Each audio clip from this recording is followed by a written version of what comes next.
I spent time in both these communities and they're lovely people. You get to see.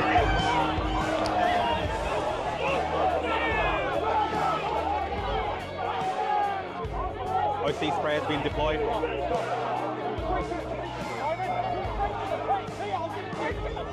Go away. Don't touch the mic. You're meant to speak. You're meant to be speaking truth to power. Are you here just to take your marching orders? Is that what you're here for? Do you want to go away? Not really. I'm here to do what you should be doing.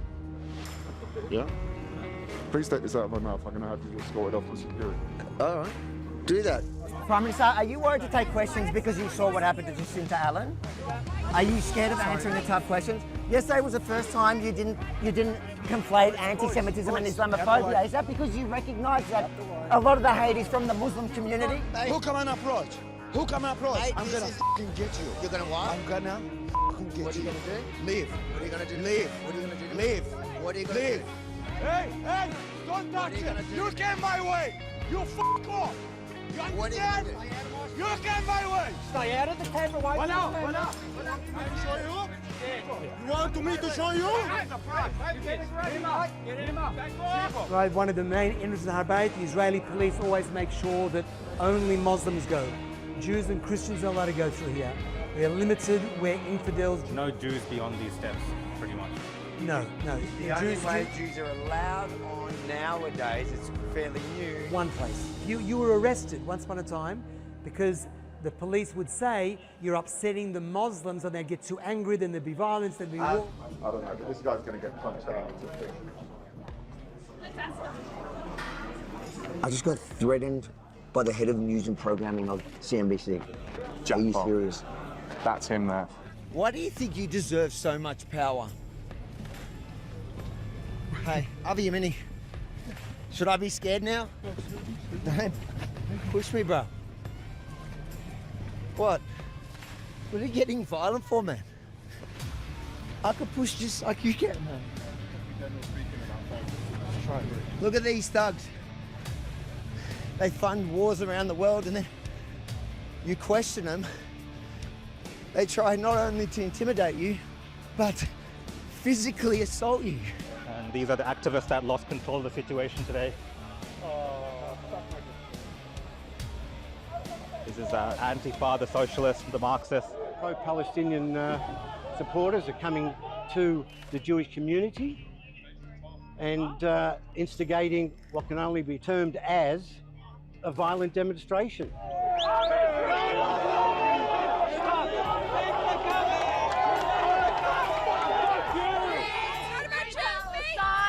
But you're at a synagogue. Why did you come to a synagogue if it's not about Jews? You find Palestine war criminals in there. How would you feel if Jews went to a mosque? Shame on you. Shame on you for conflating the two. Are you talking about anti-Semitism when you're not Jewish? Because I've been impacted by anti-Semitism. Are you a Jew? No, people think I am, and I've been called a fucking Jew and had someone threaten to kick my ass because they thought I was Jewish, so it's impacted me as well. We are not anti-Semitic. Are you listening to yourself? Yes. Jacinta, we understand it's easier to run away, but what would you say to the Jewish community for them to believe that you could keep them safe since you failed them for a year and a half? Look at that. Look at, what are you doing? Why are you blocking my way, mate? Jacinta, why are you running away from the tough question? Why are you running away? Like a coward. No Jew can believe you're going to keep him safe. You came for a photo op. Does it look like how you expected it to look? Is it bigger, smaller? It's smaller. Yeah. Man, I don't need that. You're not going to wear it? Nah. Wow. How are you going to do your photo at the wall? You have to wear one at the wall. You have to? Yeah. All right. You're going to look weird. People are going to look at you. We just need to get that photo. All right, let's go pay our respects. Can you tell us why you're still wearing a mask? Is that for COVID or to like protect your identity? Touch my...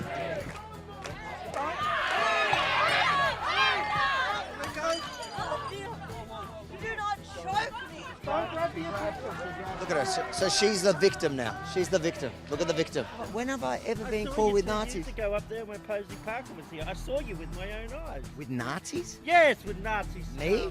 Yes, Michael Coulston and all his mates. You know I wasn't there on that day. You were there. I saw you. I was there myself. You're also somebody that can't define what a woman is. I'm not sure we'll take your witness testimony as the strongest here, but Here's the thing.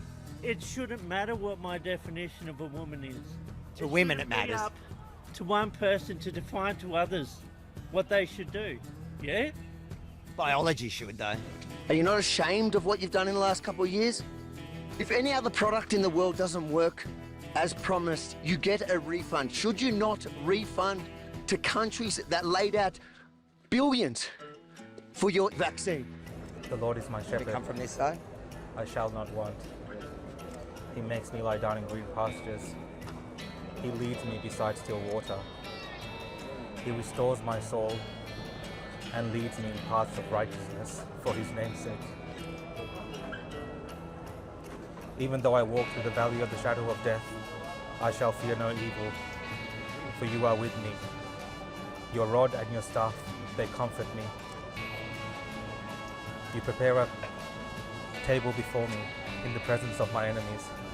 You anoint my head with oil. My cup overflows.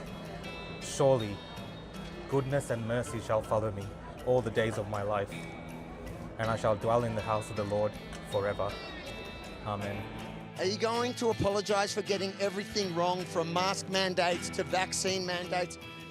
Dr. Tedros, this is your chance to apologise to the world for your role during COVID. Would you like to take it? Oh, But and you too, Rukshan. why are you picking on Rukshan? He's a person of colour. He's a protected species. These are not real journalists. These are cooked podcasters. This is not a real it's a cooked Older people like you guys, you can't grasp the idea. Excuse me, I'm quite young. All right, buddy. I identify as 19. Why is it harmful that people want to, like, identify as another gender? How does that harm you? How does it harm you that I want to identify as 19? It doesn't harm me. Okay, so then why don't you accept it? I didn't say I didn't accept it. Do you accept that I'm 19? If you want to say that, it doesn't f***ing matter. It doesn't affect me. Will you take back your statement where you said that I was an old man? What? I am home. I am home. I am home. I am home. I'm with my people here. I'm with my Australians. What do you want to do, man? I'm home. I'm home.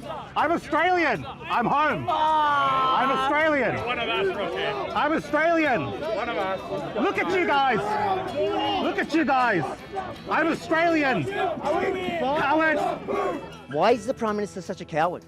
Does he pay you to protect his cowardice? They say regaining trust is the theme this year. Are you part of the reason why they've lost trust in the WEF and everybody finally knows who you are and what you stand for? Thank you, Dr. Tedros, for showing us how transparent you and the World Economic Forum. Many of the arguments that are made against Israel can be made about Australia. Do you agree? Are you on stolen land?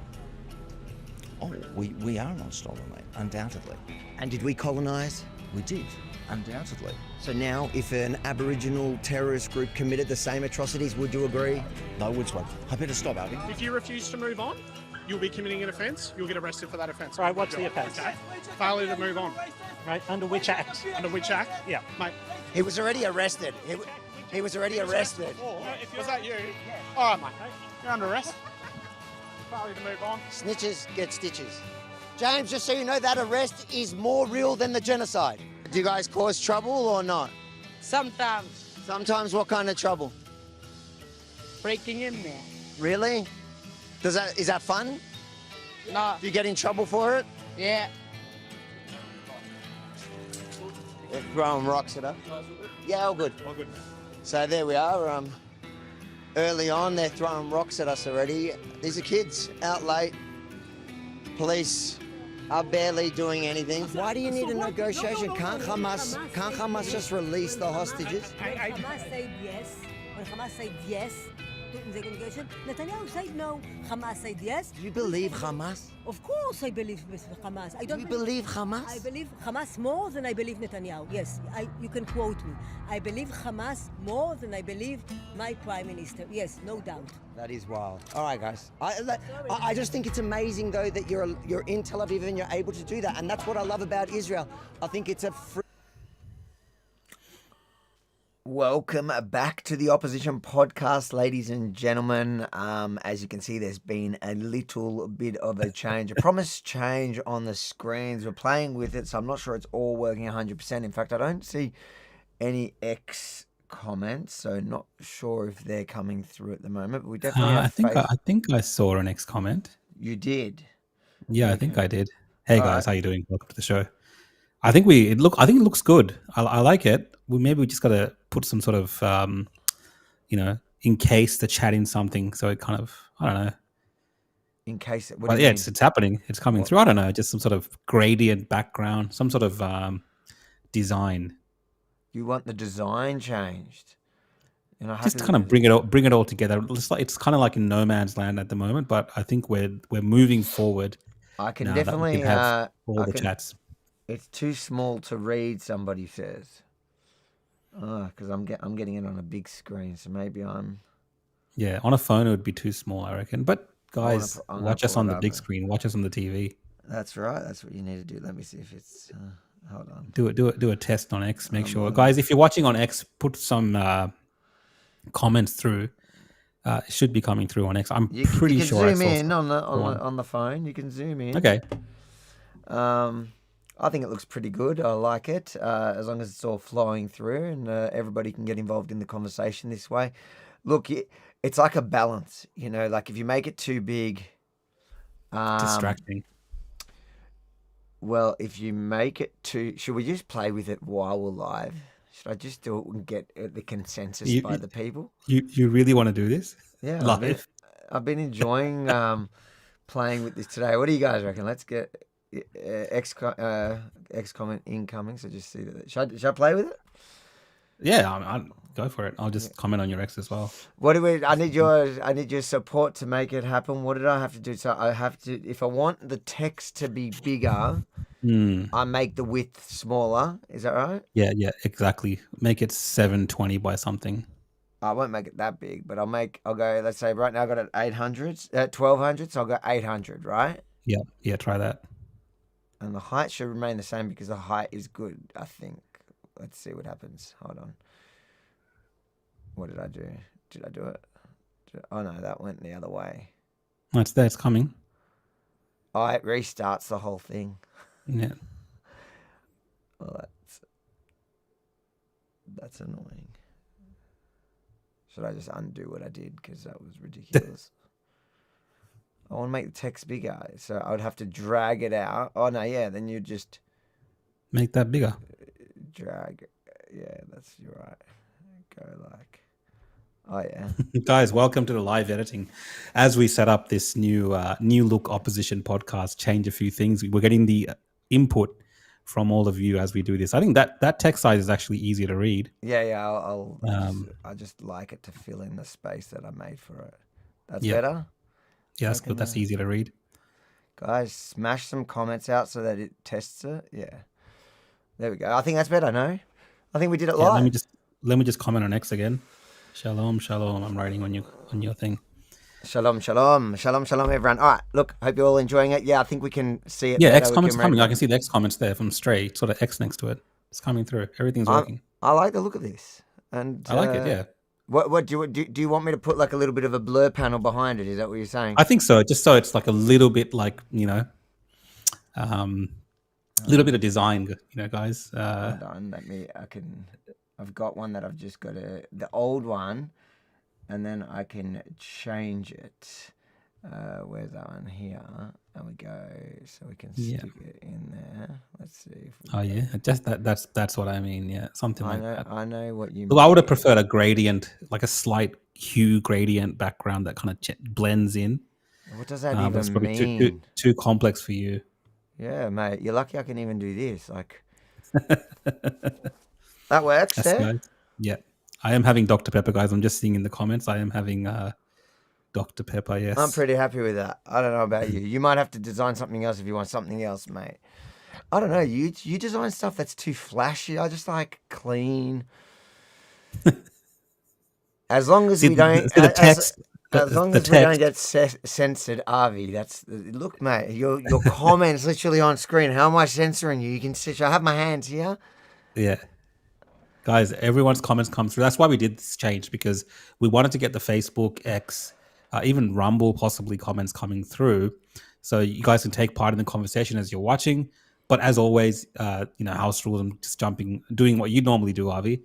If you want to, have your comment read on screen where we actually interact with you guys, please put through a super chat on either mine or Avi's YouTube. So that's how you can get your comments on screen for us to interact with them as we go. And many times, Avi, over the last couple of episodes, some of the comments from the users, the viewers have led us in different tangents and different discussions. So it's a very interactive show, guys. As much as we do have a set format and a few things that we're going to discuss today, we do like to, get everyone involved in the show.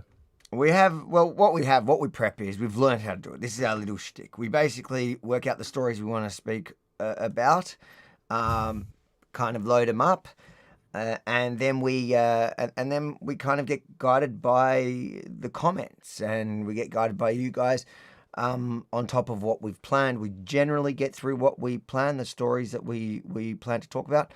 But not always. Sometimes there is so much happening. There's a fair bit happening today, but I'm pretty confident we'll get through it all. But as you can see on the side, there's a bunch of you trolling. Trolling's great. And Eric says he's fussy and it looks great. There we go. Angus says it's actually easier for me to kind of read it as well here as it's coming up. Avi, love you guys. Keep up the great work. Great. And we've got, I saw there was a couple I know there was one that was going on about Thomas Sewell being arrested, apparently. I don't know if it's true, but it's very telling. Again. Well, that's what one of the comments, you were just talking, so I didn't get a chance to have a chance to react to it as it was scrolling. Reached bail or something. Who knows? But the comment a minute ago was saying, I'll go back and just read it because it's scrolled past. Joel Davis has just been arrested by the feds. It's crazy how hard the government is going in on them. Joel Davis. Sorry, I said Saul? Sorry. Joel Davis, yeah. I'm confusing the losers. The government is going hard on them after they protested the Jewish lobby. Very telling. The funny thing is I've unpacked this time and time again. It's not. I'll send you the apparently it's over. I'm just reading from the NSN news source, which I don't know if it's officially linked to the NSN, but I do see it is. Joel Davis and others as commentators. So it makes you wonder. So Joel Davis on that apparently it has been charged over a Telegram post and refused bail. Wow. Wonder what the Telegram post was. Maybe we can get to that later as well. Yeah, we could probably pull it up if it's still if it's somewhere else. Okay, guys. Like we said, every time, you know what? Welcome to the show. Make sure to smash that like button. Help the algorithm. Let's get more people involved in the conversations. Get involved in the conversations there via the chats on, I believe, any platform you're watching on. Let us know if it's not coming through. But the main ones are Facebook, X, and YouTube. It seems to all be working. If you want a super chat, basically the super chats are the ones we read out on the show. You get to redirect the conversation, plus get to support us here, just like the one I'm about to bring up, which says, Lucas says, hey, Avi, when are you going to the States next? I don't know yet. I want to go back at some time soon, but there is nothing locked in. Why is that, Lucas? Yeah. I reckon we can get straight into the first story that we had planned. By the way, did you get a chance to send me that other thing? Did you send to... I couldn't send that through, no. Okay. Unfortunately. Maybe you can read it for us once we do this because it's relevant to this story. Yeah, I can summarize it. Okay, here we go. Pauline Hanson had a pep in her step as she strolled into a Sydney courtroom this morning. The One Nation leader is rising in the opinion polls and is hoping for a major legal win. She's just opened an appeal in the federal court seeking to overturn a ruling that she was racist when she told a Greens senator to go back to Pakistan. Our National Affairs editor Hugh Riminton is following the case. Hugh, where did this all begin? Well, Angela, it all began actually with the death of Her Majesty the Queen back in 2022, and it's brought these two polar opposite politicians back before the court. In the hours after the Queen died, the Green Senator Mehreen Faruqi took to what was then still called Twitter to declare that she would, quote, not mourn the leader of a racist empire. Well, Senator Faruqi received a torrent of abusive responses before Senator Hanson chimed in to tell her, via Twitter, among other things, to pack her bags and piss off back to Pakistan. Well, last November, a judge found that that tweet was promoting a racist trope that migrants, and especially Muslims, do not belong in Australia. And he found that Senator Hanson had breached Section 18C of the Racial Discrimination Act. Well, launching Pauline Hanson's appeal today, Sue Chrysanthou SC told the court that the judgment in the first case was extreme and ignored the context of the kind of language that is typically used on social media. The court can't sit in an ivory tower, said Sue Chrysanthou. Twitter, she said, is overwhelmingly a place where people feel free to express themselves in ways that they might not do in person. She said it's not like afternoon tea or a church gathering. There is a lot of money and legal fees riding on this case, but it's not a criminal case. What matters here, though, is whether words such as go back to where you came from are racist in the terms of the law, whether they can be said in public, or whether that is unlawful language under the terms of the Racial Discrimination Act. So in terms of freedom of speech, there is a lot riding on it. We haven't yet heard in this appeal so far from Senator Faruqi's lawyers. Thanks, Hugh. Okay, so that's kind of the backstory. That's a couple of days old. I know we only got to that today because that was the story we promised the viewers we would cover this episode. Do you want to read some of what... it's kind of funny. The whole story is ludicrous. Yeah, because I think the backstory is important in this scenario because obviously it's an appeal. And I think it's almost a year ago when Mehreen Faruqi actually won that racial discrimination claim against Senator Hanson. And, you know, in our line of business, Avi, even past couple of days, all types of people tell me to go elsewhere. You know, it's quite normal in terms of the discussions that take place when it comes to politics, where people use those type of terms. So, you know, this whole thing with 18C, I don't know if you can kind of expand a little bit on what 18C means for those people that don't know, Avi, in terms of racial discrimination, because that's what the main crux of what Pauline Hanson was found to have breached and now what's being appealed against. And Sue Chrysanthou, Pauline Hanson's lawyer, who's a very good lawyer, is basically, I think, from my understanding, is arguing that those comments were made in, you know, they might seem inflammatory, but it's just a normal political discourse, you know, said during a heated moment where Mehreen Faruqi herself had made incendiary comments about the Queen, and Pauline Hanson had replied in kind.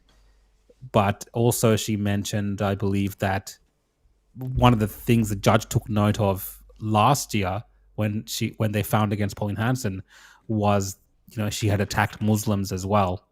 Whereas Pauline Hanson's lawyer now, Sue Chrysanthou, is saying that the Racial Discrimination Act doesn't really cover Muslims or, you know, religion specifically. It's more about race. Right. And those arguments are taking place, or have taken place over the last couple of days, where Mehreen Faruqi's lawyers have said, have, you know, come to the conclusion that no, it includes everything. You know, Muslim. It's a subset of who an individual is in Australia. So it's a part of their racial identity or intersectionality or something like this. They use some term like this. So, you know, I think this does have far-reaching consequences when we look at free speech, because originally I don't find anything wrong with what what Pauline Hanson said last year, and I think a lot of people would not find anything wrong with it. But Mehreen Faruqi has made a point to, you know, really use the systems that we have, use that 18C law to you know, stifle free speech of Australians, because I think a lot of people will be afraid now to, you know, talk in a certain manner when we should be allowed to criticize people. Like, I don't care when people tell me to, you know, go back to wherever. Right? It happens a lot, Avi. It happens to you. Mate, it happens a lot. And how much does it happen? To you, like, how much has it happened in our political discourse over the last 2-3 years?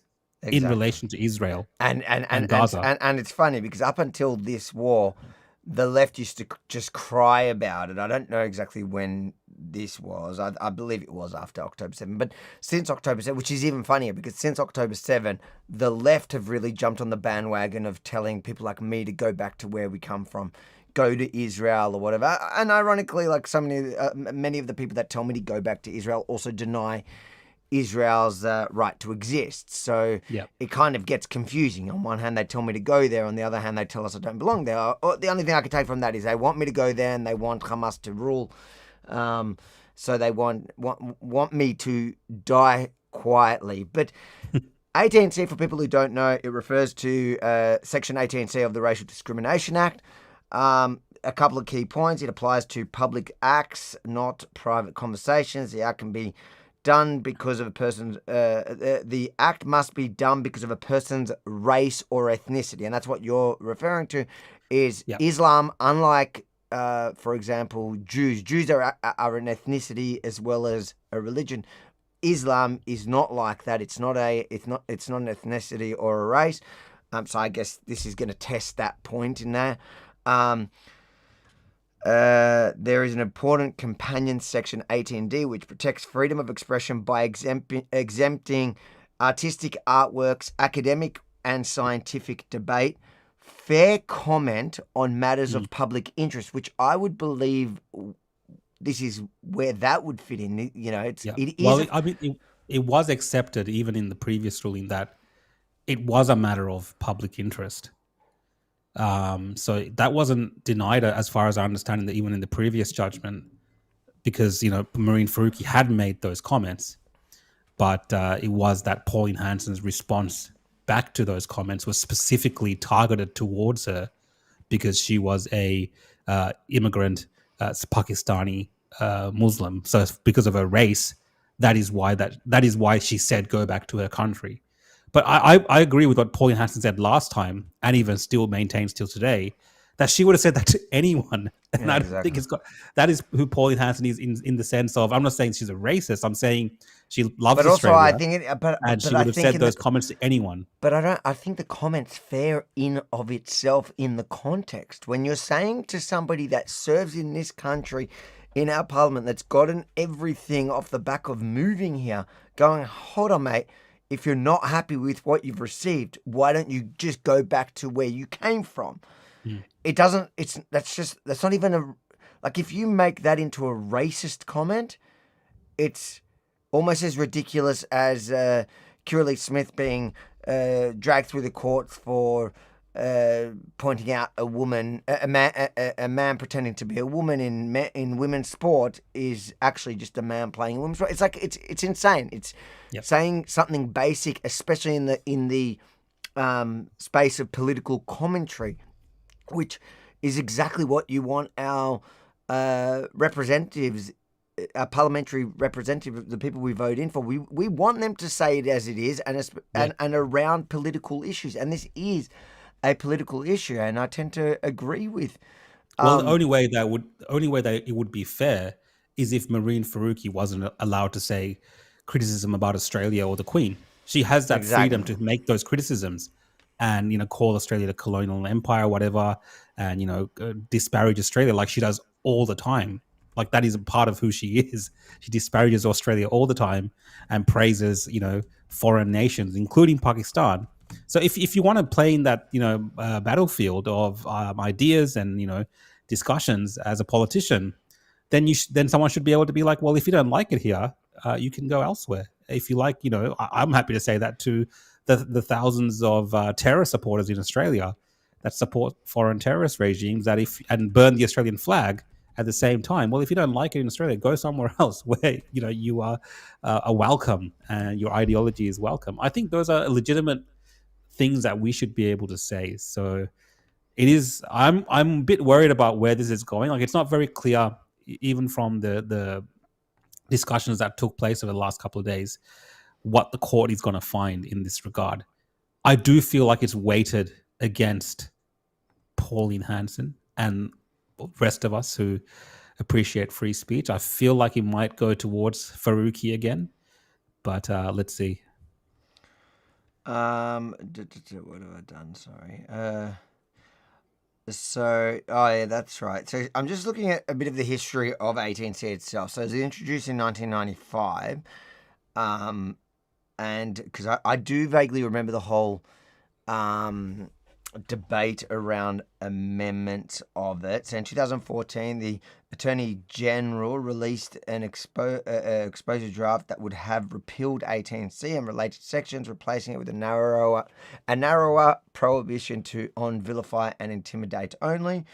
In 2017, there was another attempt.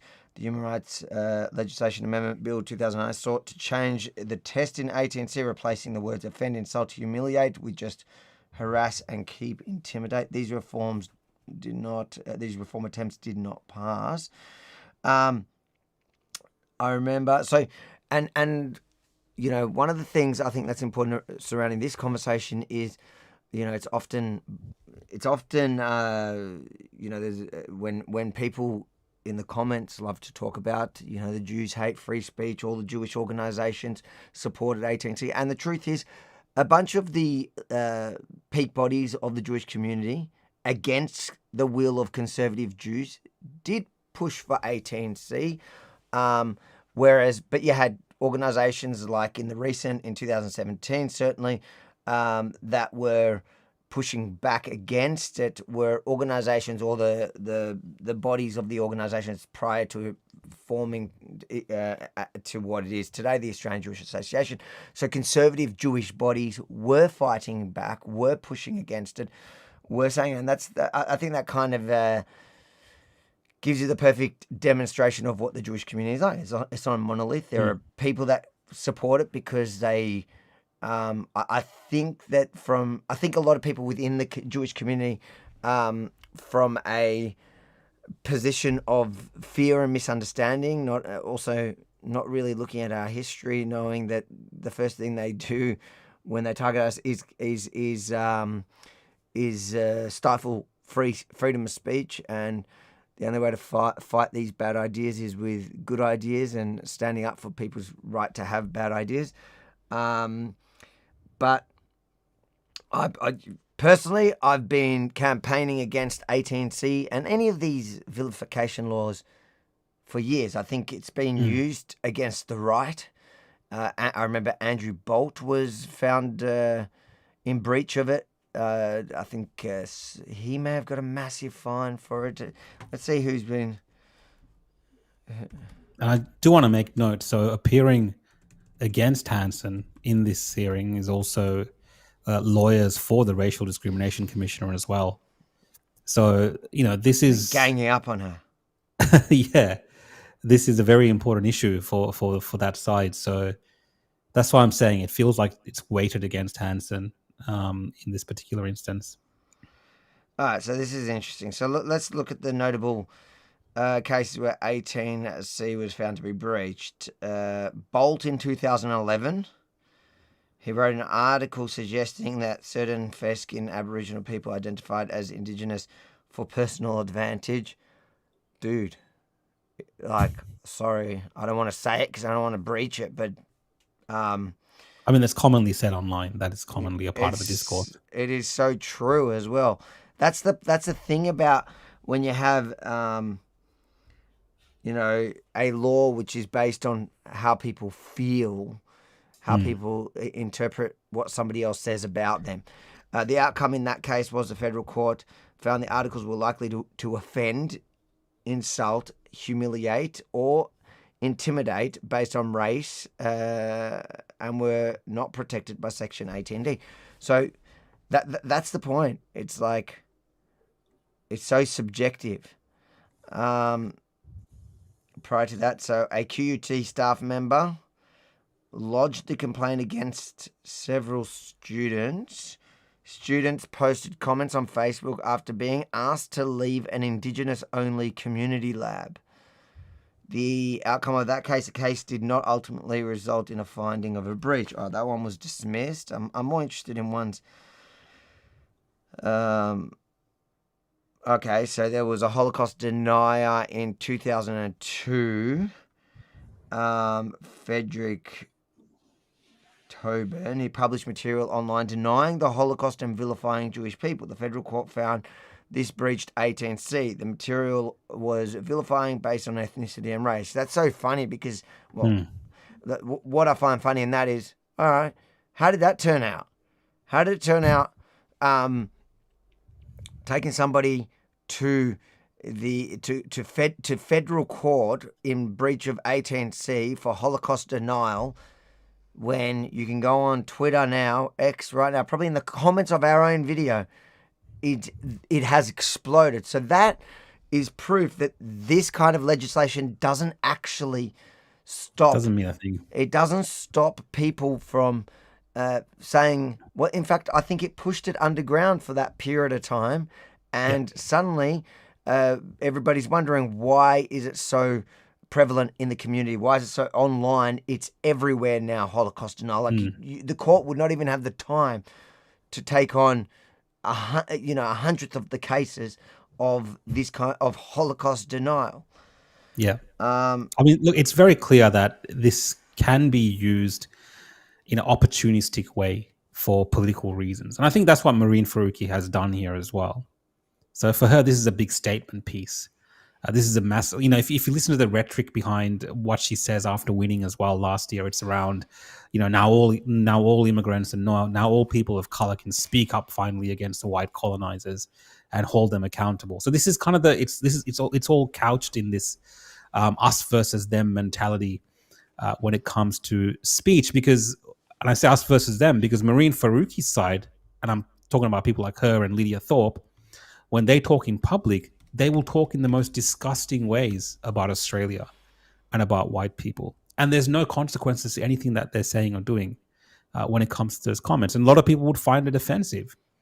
So this is the hypocrisy, Avi, of this whole thing. And, this right now, when you're talking about the comments people make about Jewish people and the Holocaust, not even just on X, Avi, just, in Parliament House even, or politicians in interviews, they make the same similar type of statements in they're trying to hide it, obviously. But it's all very normalized. So at the end of the day, I think this is just going to be another one of those nails in the long coffin of destroying free speech, if I put that correctly. Yeah. It just feels like that. I think so. And the other two cases, there was, while I'm here, is a taxi driver and a passenger. So that's just one. The conduct was humiliating and racially motivated. So that was the respondent used racial slurs and threats against an Aboriginal man. And the last one that there was found breach... New South Wales police officers racially abusive remarks during an interaction with a complainant. Look, forget those last two are just private matters. The rest of them, the other one, so the Bolt QUT, well, that one was ultimately dismissed. So the Holocaust denier, you can't say that has helped anyone. And Bolt was completely ridiculous and politically motivated. There's no, if you look at the people again on the left, since October 7, that have racially vilified Jews since October 7, or Israelis, or whatever ethnicity, or no one's ever dragged through the courts there. No one's show me a case. It just doesn't happen. And Mehreen Faruqi, for what she says against white people, why has she never been dragged through the courts under 18C? White Australia is definitely a race, but it's always one way. It's politically motivated. It's lawfare as well. It's used to silence conservative voices like Pauline Hanson and Andrew Bolt. And I'm glad that's what they brought up in the case. They were dredging up comments that Pauline Hanson's made over decades and saying that, well, this is proof that she's a racist. She's been a racist from the start. I think they brought up some comments that she's written in a book in 1997 or 1998, something like this, talking about how one day we're going to have this kind of multiracial cyborg lesbian as a leader of Australia. Pauline Hanson kind of sounds like a visionary of sorts. She's Nostradamus. She can see the future because look where we are today. But they're bringing up these type of old comments, linking her back to all of that, saying, this is all about her. It shows you that she's a racist, pretty much. And when she made those comments against Mehreen Faruqi, that she was acting in malice against Muslims and people of color because she's just a racist overall. So that's why she can't argue that it was a normal political argument back and forth in that way, where her lawyer Sue Crisanto has come out and said, well, that's not the case. And like we talked about earlier, whether someone being of a Muslim faith even falls within racial discrimination. Apparently it does. We're gonna follow that case. I'm hoping it's actually it's finished now, so we're just waiting for the court to decide. Someone asked in the comments. The decision was it just? It was just an appeal, so probably because I think it was in court 2 days ago, and I don't imagine it went more than a day. Appeals generally go 1 to 2 days max, as opposed to the trials. So we will follow that, and for the sake of Australia, I hope she wins it. I hope she wins the appeal, and I know what I'm going to do to celebrate. I'll be telling Mehreen Faruqi where to go. Thank you for the super chat, Paul Murray. Do Pakistani rap gangs, let's call them, operate in Australia? Actually, interesting you say that. There was one in Dandenong, in your old area. Was there? I don't know if they're Pakistani. They may have been Afghan. It may have been Afghan. But there was one. Yeah, there's. It's not as prevalent as the UK. No, I don't think. I don't think we have the. We definitely don't have the Pakistani communities like they do in the UK. We don't know how many. There they have a massive. Well, it's the communities plus the fact that we're talking about decades of these communities being completely, in no way assimilated with the rest of British culture, doing their own thing, taking over entire areas, and law enforcement and the left, let's just say it how it is, turning a blind eye to what's going on. And we don't really have that problem to that extent in Australia. Like, we haven't got these massive enclaves yet like they have in the UK. It's just building up now. There are a few, of course, but not to the extent where you have one racial group of people from one country and one area having complete control over a town or an area. And in the UK, you do have places where it's all Pakistani area, it's all a Bangladeshi area, and so on. So I think that's when these problems start to rise up. And then you look at the social economic issues in the UK, and a lot of these young girls ending up in situations where they can be taken advantage of. We still, I think, have a decent system to protect young people here in Australia. But, it's always a couple of decades, Avi, even a couple of years of that being disintegrated. And we saw that with the childcare system. Like, how horrific has it been over the last year? And even ABC did that massive report on this, where we're finding out that there's so many pedophiles who have joined into this childcare system over decades, and now we're kind of getting the end result of that is these children being abused en masse in Australia. So it can happen, and it just really takes years of people turning a blind eye to it and not being focused on protecting the most vulnerable in society. So we really have to have our guard up in Australia, obviously, as a lot of things that we value and our ethical framework here in Australia is disintegrating. And you do have cultures who are not equal to the West having more prominence and more of a say around what goes in this country. And I think we really need to keep our guard up. Back to that question. Yeah, there is. There have been a couple of situations where we've got a bit of a taste. Think about the SCAF gang. I think they were called. There's been a couple of them, but Lebanese gang, right? Lebanese, yeah. So we've had a few different Islamic groups. There was one. I'm pretty sure the one in Dandenong was Afghani, but I might be wrong.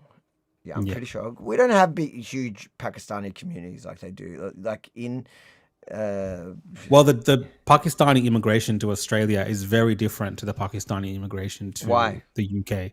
So the Pakistani immigration to Australia is was more based originally around skilled migration, and a lot of the people that fled, as far as I understand, a lot of the people that fled Pakistan for various political reasons.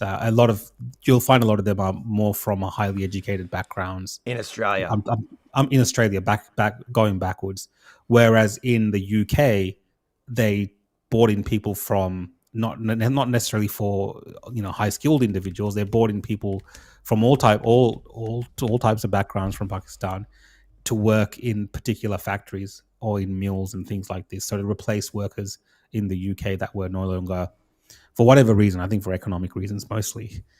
So there was less scrutiny around the types of people that were coming. So that's why you have this massive population in Pakistan that don't really, in the UK that don't really come from this skilled migrant background, as it is in Australia. Because a lot of the Pakistani people that I run into here in Australia, they're more like your Mehreen Faruqis, maybe, if they're left wing. She's someone. Her son is also, what is he, a journalist or something? She's fairly well established in Australia. Her family, Osman Faruqi, right? Yeah. And then she's got a few investment properties, and she's a part of a political party, so she's more from that that background.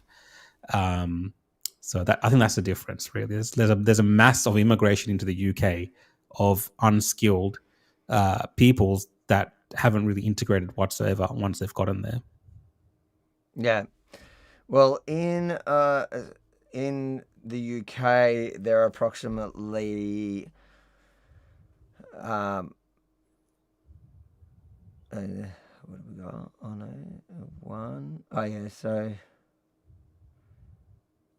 I'm just trying to see if they're separating. According to the 2021 UK census, there are approximately 1.5 million people of Pakistani ethnicity living in England alone. And then, including Scotland, Wales, New Zealand, the total UK figure is 166. So 1.6 million, getting up to 1.7. But that's in 2021. 1.6, let's say. 1.6 million, that's 3% of the population, 2.8% of the population. Whereas in Australia, there in 2021, there was 89,000, or 89.6, almost 90,000. Yeah. What does that make the... what percentage?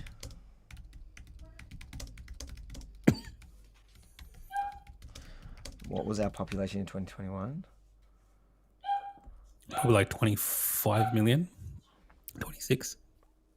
Yeah, so the Pakistani-born community made up of 0.35%, as opposed to there, it is almost 3%. So that just gives you an idea. That's 10 times.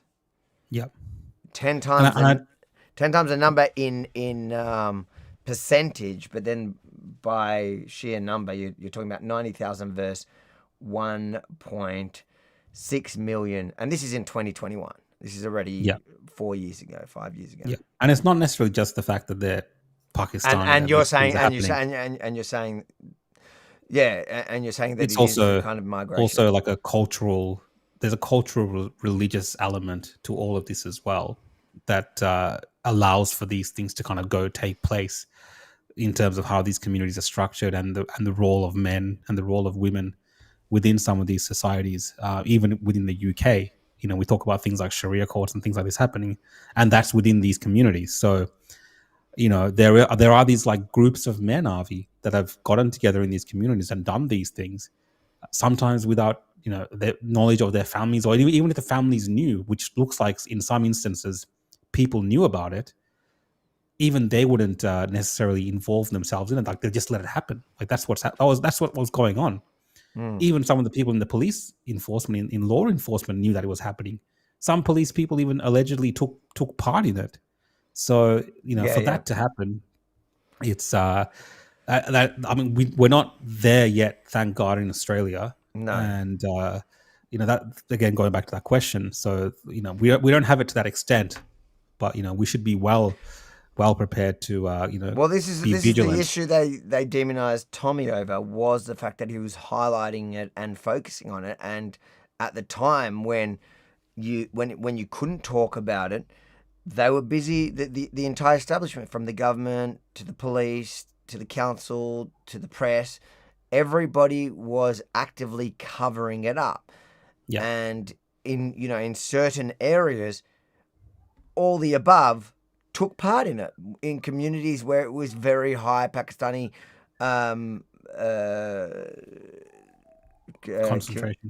concentrations of people. Then you saw police themselves involved, council members, a lot of kebab shops. Yeah.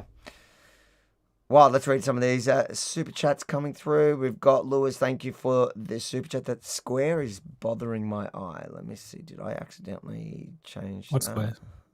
It doesn't matter. I don't think the square of the logo of the... Anyway, it's something that's just bothering my... I don't know why it bothers me. Lewis says, Avi, do you think JD Vance would make a good president? Me personally, I don't trust him, and I think he could easily be influenced by the woke right. I agree with you. We were talking about this last episode. I think he's a follower, not a leader. That pretty much sums it up. What about you? That's, I think, what we agreed on last time. Yeah, I mean, I think he has so many good qualities about him, but he lets himself down. It sounds crazy to say for of someone who's a VP, but I feel like he's audience captured, like some of these political commentators are when it comes to some issues. He does talk tough, but not when it counts.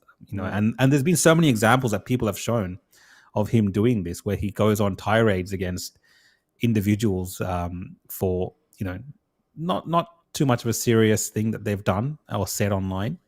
But when his wife is, for instance, attacked over her, race or religion, or his family's attacked, he's very different in the way that he responds. So I don't know, but yeah, there are certain signs with JD Vance that are worrying for sure.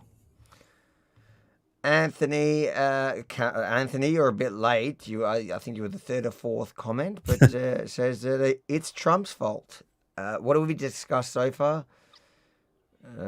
Pauline Hanson, 18C. It's Trump's fault.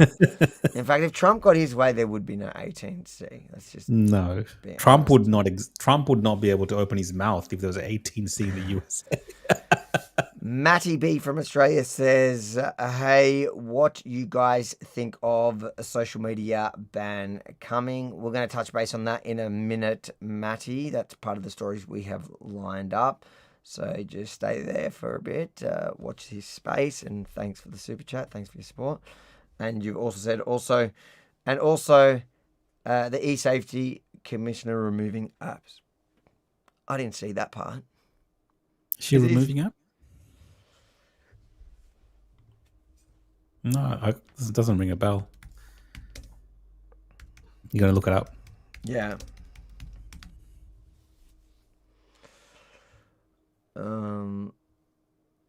Maybe he means removing apps from certain ages, because that's kind of what's happening.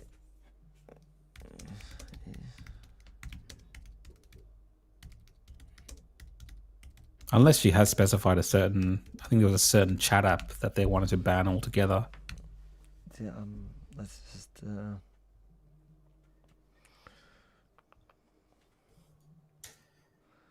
I don't see anything about that. Maybe give us more details, but yeah, or you just mean that they're removing kids. I don't know. But we'll be talking about the ban in a few minutes. Eric, thank you for the super chat. Says, has the U.S. Congress called for the commissioner to answer the Has the U.S. Congress called for the e-commissioner to answer to the Congress? Yes, that's part of that. We've got that story as well coming up, guys. Thank you, Eric. We'll touch that in a minute too. Noah, welcome back to the chat. Says, I was watching a video of Myron Gaines the other day, and he claims that only 200,000 something Jews were murdered. I'm not sure where he got that info. They just make stuff up. It's just like October 7. Like, I never even understood that argument. What's your point? Let's pretend you're true. Let's pretend what you're saying is true.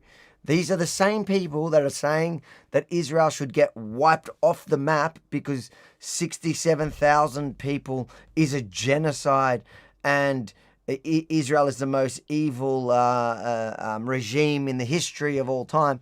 And now they're arguing that, no, it wasn't 6 million Jews that were butchered brutally by the Nazis. It was just 200,000. How's 200,000 cool now? It wasn't 200,000. The Germans were very good at keeping records. But even if we're playing your little denial game, isn't it weird that it's the same people who say the 67,000 dead people in a war is genocide, is playing down, 200,000 people? Well, they don't say just 67,000, Avi. You're lowering the number because they say 200,000, 500,000 people dead. I don't know if Myron says it, but I'm just saying the general gist of this whole debate. That's what they say. So they say that within that year, that what we've seen within the 2 years, that somehow 500,000 people have been genocided in Palestine. There's another time. Yeah. At the same time, those same people will then say, well, in the couple of years that Hitler, was fighting with amongst all these countries in Europe where there was millions and millions of Jews living, only a smaller fraction of that number were taken out. So, I mean, none of their maths or anything that they say adds up. It's all exaggerated for whichever, argument that they want to make at any given point.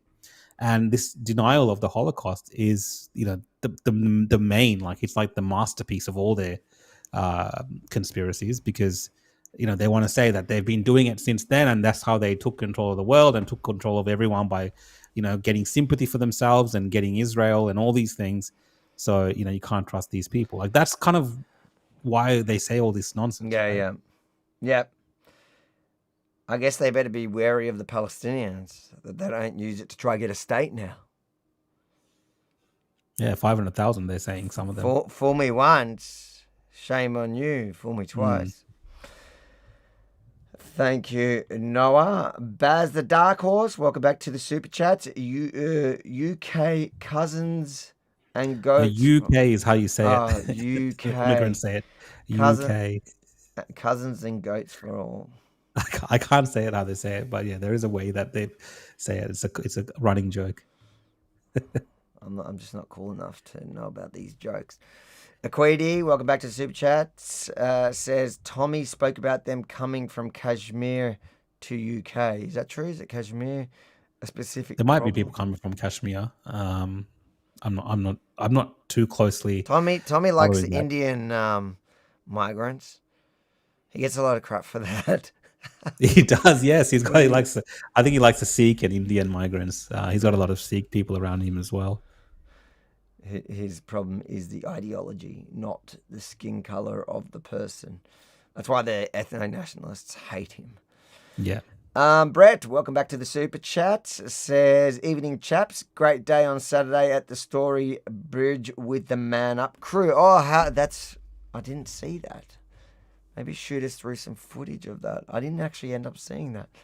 So he's talking about the protest with the people from Destiny Church. Remember, he was talking about it on Thursday, that he was letting us know that he's going.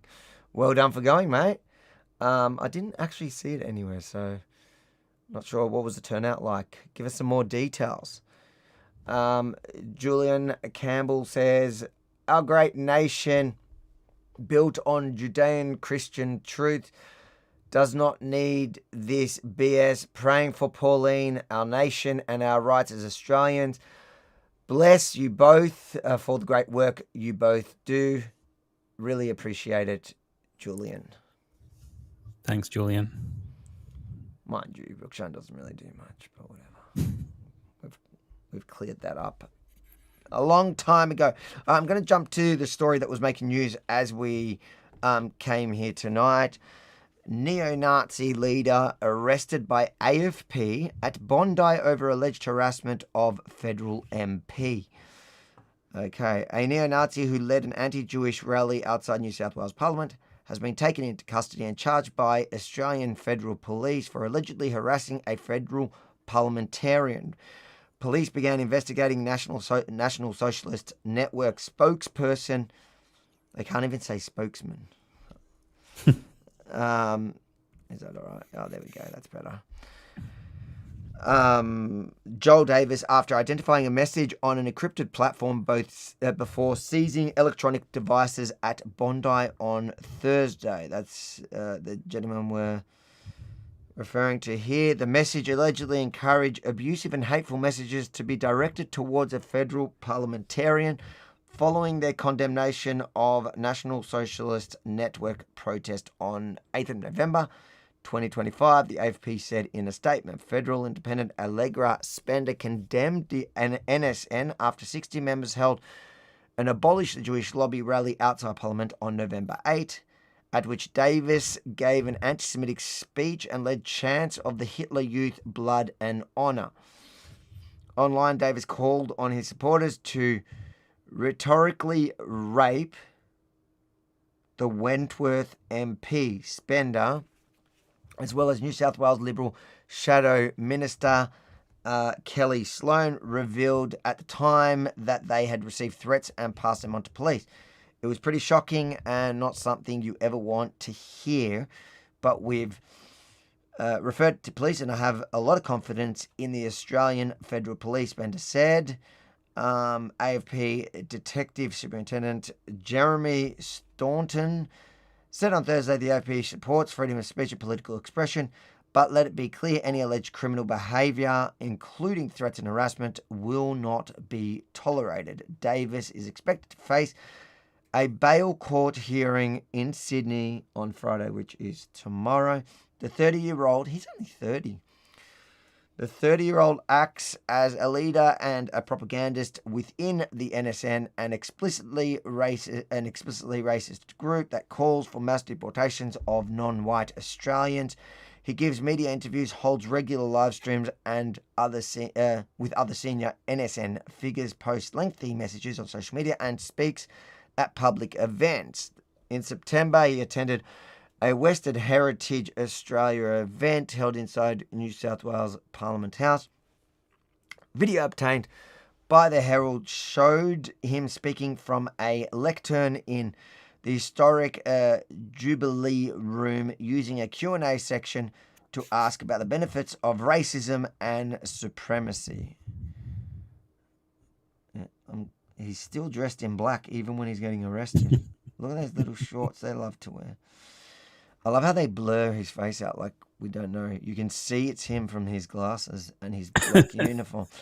A spokesman for the organisers said that they did not screen attendees. New South Wales Police, who approved the anti-Jewish rally outside Parliament, are still investigating whether the rally participants committed any crimes such as incitement of racial hatred. Davis's speech contained a baseless and highly offensive suggestion about anti-Semitic attacks against synagogues this year and a broad denigrations of Jews, as well as criticisms of Jewish organisations. The rally took aim at New South Wales protest laws and argued that the white man was disempowered in Australian society. Davis recently laid out the group's priority to gain registration as White Australia political party in New South Wales and Victoria, suggesting that the New South Wales upper house was a key target. In New South Wales, in theory, we will get more preferences, he said. That's why we really want to be registered to contest this election in New South Wales. That will be the worst thing for Ruddock, because half their base are the white supremacists. On Wednesday, it would be funny to see the Libertarians take preferences from White Australia, do a preference deal with White Australia, because there's who's become like a full-on Nazi is Chris Overees. He's like full, like he won't admit it, but he's just like full sharing every one of their notice. Mate, you gotta get the transcript now. He's gonna come up here with the transcript. Come up with the transcript, boy. But like it's so funny. Like he thinks he's so clever and he's avoiding anyone being able to see what he's doing, but it's so transparent. Well, I actually saw a comment from one of those other closet ones, Beck Freedom, on one of Chris's posts saying, Chris, looks like you're becoming radicalized more and more. Yeah. You just, look, when they start just oversharing everything from Notice and News, which is that's their the neo-Nazis news thing. It's funny to me, people that don't realize that.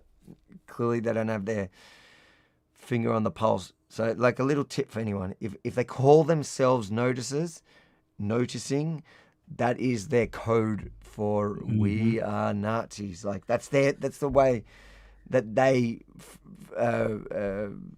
frame themselves. So it's kind of like the left when the left said they were woke, like they're awake to what's going on. The woke right don't want to call themselves woke because that's their enemy, even though they're so similar. They call themselves they're noticing. So they're also awake. They're just noticing. They're noticing things. We just everything we notice happens to be the Jews. Yeah, they call I saw a great. It's not the woke right, the woke Reich. Yeah, woke Reich. I like that. On Wednesday, the New South government introduced parliamentary new laws that would make it a crime to publicly display support for Nazi ideology, punishable by $22,000 fine and up to 3,000 years in jail. 2 years in prison, but the government is refusing to release the findings of an independent review of hate speech offences, which retired Supreme Court Judge John Sakar KC submitted several days before the Parliament House rally. Interesting. Look, there's a couple of things that stick out to me in this whole story, just as it's becoming the theme. Yeah. You know, it is true, and they're going to use this as a recruiting tool. It is true that police, the authorities, the state are clearly going after these guys. Now, personally, I don't care if they go after these guys as long as they're going after actual crimes. I think some of this legislation and some of the things that they're coming after people like rhetorically rape, which is reading that, and this is what the Sydney Morning Herald's putting. I don't know exactly what he's posting and what they're charged with, but I'm going off this article. If the worst thing he said is to go and rhetorically rape an MP, it's a really nasty way of saying. I guess what is it saying? It's like pretty much what Joel Davis does is in his little Telegram group, because that's what he's been reduced to. He will send his minions after me. For instance, when I put up a post, he'll tell them, "All right, guys, this is the post. This is what I'm go respond to him and this and that." So even in this instance, I believe it is something along the lines of when he's talking about rhetorically rape, as in like go after these people on these comments, like don't, Which is they're going to argue that is a form of harassment, which to a private person I think is true. It would be like if you told a group to go after some random private person because you didn't like their political view. I think I think that's a problem. But when you're doing it to an elected official or a person in the media like us, we get I accept it. How many people do it to us? And how many people have ever been charged for that? How many people do it to, as much as I can't stand him anymore, Babette? How many people, I see it. I see people on the left doing it all the time. And how many times do the authorities go after people on the left, so the government's allies, for the exactly the same thing? Yeah, but I think the issue here is, I think, Avi, like we talked about in the last show as well, this particular group, don't do themselves any favors, obviously. No. They want to be representatives of white Australia, right? Very clearly with their ambitions and political ambitions as well. But, right now for them, it's more advantageous, to do these stunts, to be in the media like this, to be the ones who are fighting back. We're the only people that are doing it. Follow us. We're strong white men. We're going to stand up to the authorities. We're going to tell them exactly. We're going to go tell the Jewish lobby. We're going to tell these politicians. We're going to tell them, go rhetorically rape this politician, go after her. We're going to use tough language. So they put themselves there as the target, really. And sometimes with these authorities, and we talked about it last time as well, left and right of politics. When I'm talking about serious politics in Australia, there's no sympathy for the Nazis whatsoever. There's no sympathy for this group. There's no, besides maybe John Ruddick and Mark Latham and these kind of individuals supporting them. So law enforcement, especially because they're under the pump as well, these are like easy targets for them. Yep. And they'll make an example out of it. And then what happens to the conservative movement, what happens to the right is, a lot of us spend all our time talking about the Nazis. And a lot of people spend their time defending this group. And then while you're doing that in a circular way, you get roped into the whole thing as well. And then what the left does is say, look at these guys. Look at all these people on the right. They're all just defending Nazis. They're all Nazis. Yeah. And that is essentially what is happening. It's been happening for almost a year, and it's getting more accelerated now. And every week now, these guys are in the news.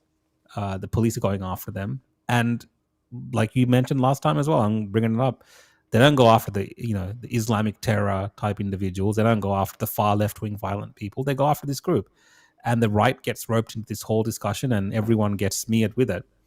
So it is what it is. I've just kind of accepted it for what it is, because this group clearly, their intention is to cause trouble, and their intention is to put themselves in jail and all these kind of things. They'll do almost anything for their cause, and it's up to people how they respond to it. So I've been calling it out. Obviously, a lot of other people on the right have been defending it bizarrely in a weird way on the principles of free speech and things like this. I kind of get all those arguments.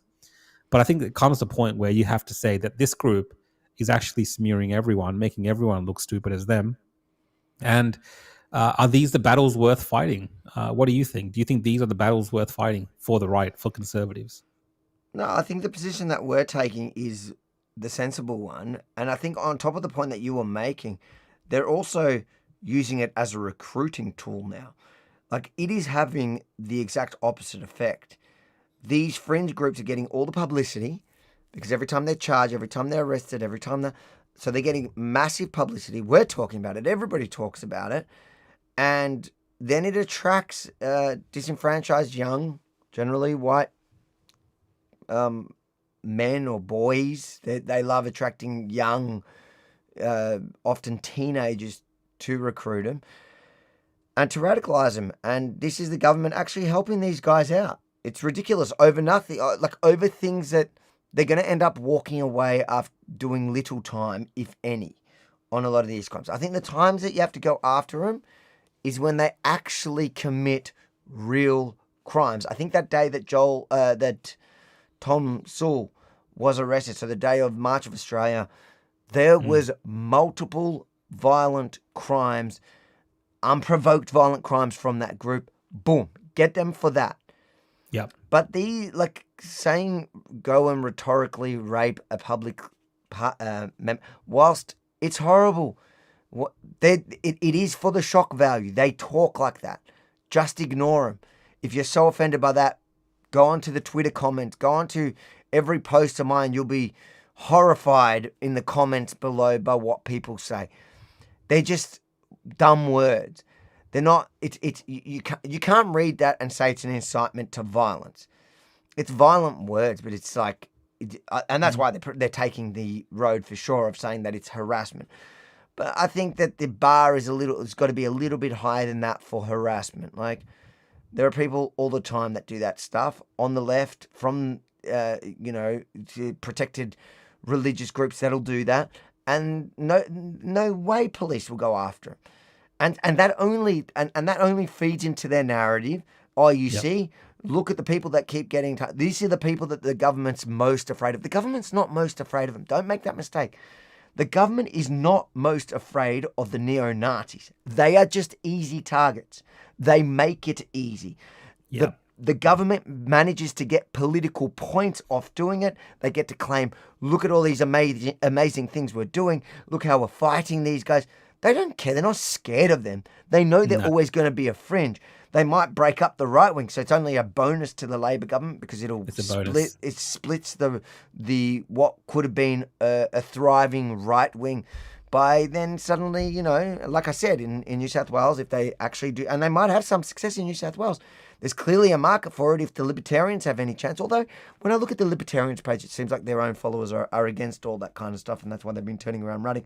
I think the libertarians are going to do, shockingly bad in the next election in New South Wales, and I think that they're stupid. Like if these guys actually get registered, my prediction is the stupidity of Ruddock is going to find its way, and not only Ruddock, but whoever's running New South Wales, because I think like Ruddock is actually following the people actually running it, and I feel like they're going to end up making a deal with these guys, which is just going to shoot themselves in the foot. It's going to be hilarious. Yeah. I think we can move on to the next story, can't we? Well, we've got a couple of super chats. Wolfie says, "Hi Rukshan, any chance you can cover the Ryan Williams situation? Got done for terrorism charges for criticizing Islam and making videos. Thanks." I think this is the Aussie guy, the one with the bacon. He's the one with the bacon, right? That went. Yeah. That cost Freya on Sky Leach. News, was it? On Freya's show. He's kind of funny. I'll be honest. We can make a note of it for the next one. Yeah, let's maybe touch base on let's good one. Yeah, Wolfie, we'll let's open next one with that, or at least include that in Tuesday's show, because it is a very interesting story. It is Australian related, but also tying it in to the UK. Paul Murray, thanks for coming back to the super chats. Should free speech be for all or regulated? I think free speech should be for all. Hold on. Sorry. If you're saying free speech for all and you're tying it to, I think for all citizens of Australia, you should free speech. No, I don't think that's what he means. I think he's saying for all or regulated. Okay. Yeah, maybe that's what he means. It could mean a lot of different things the way the question is phrased. Yeah, so I'm could just mean for all things. Or regulated, yeah. I don't know if you're referring to somebody on a visa. No, I don't think it should be protected. I think if people come here from any extremist group, the only thing is I think that it should be consistent. And this is we covered that deeply on the other show.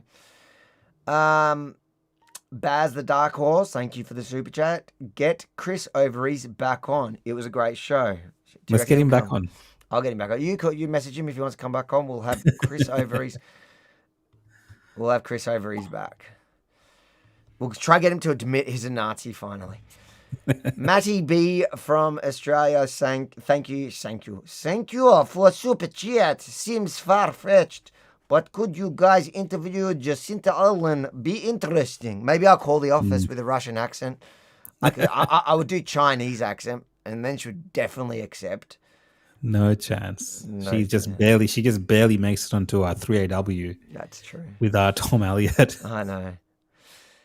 Lewis, thanks for another super chat. Says, what do you think the average international student or immigrant new to Australia thinks of the neo-Nazis when they see them marching the streets? What is it? What did they say? They do not give a crap. It's actually, this is a point that I've been making, Avi, that I've spoken to some immigrants and people that, have influence, but, they're involved in politics to some degree in terms of organizations talking about politics, and they love these Nazis. That's the way they've put it to me. They love them because they're like, and these are people that don't agree with my politics, obviously, but they're like, it's so easy, Rukshan, that we have this, this is the way they said it to me. Don't get offended. This is literally this is the way that someone said it to me. They said these white people in this country are so stupid, even in their opposition to, the immigration or whatever it is, the best that they could manage were these Nazis.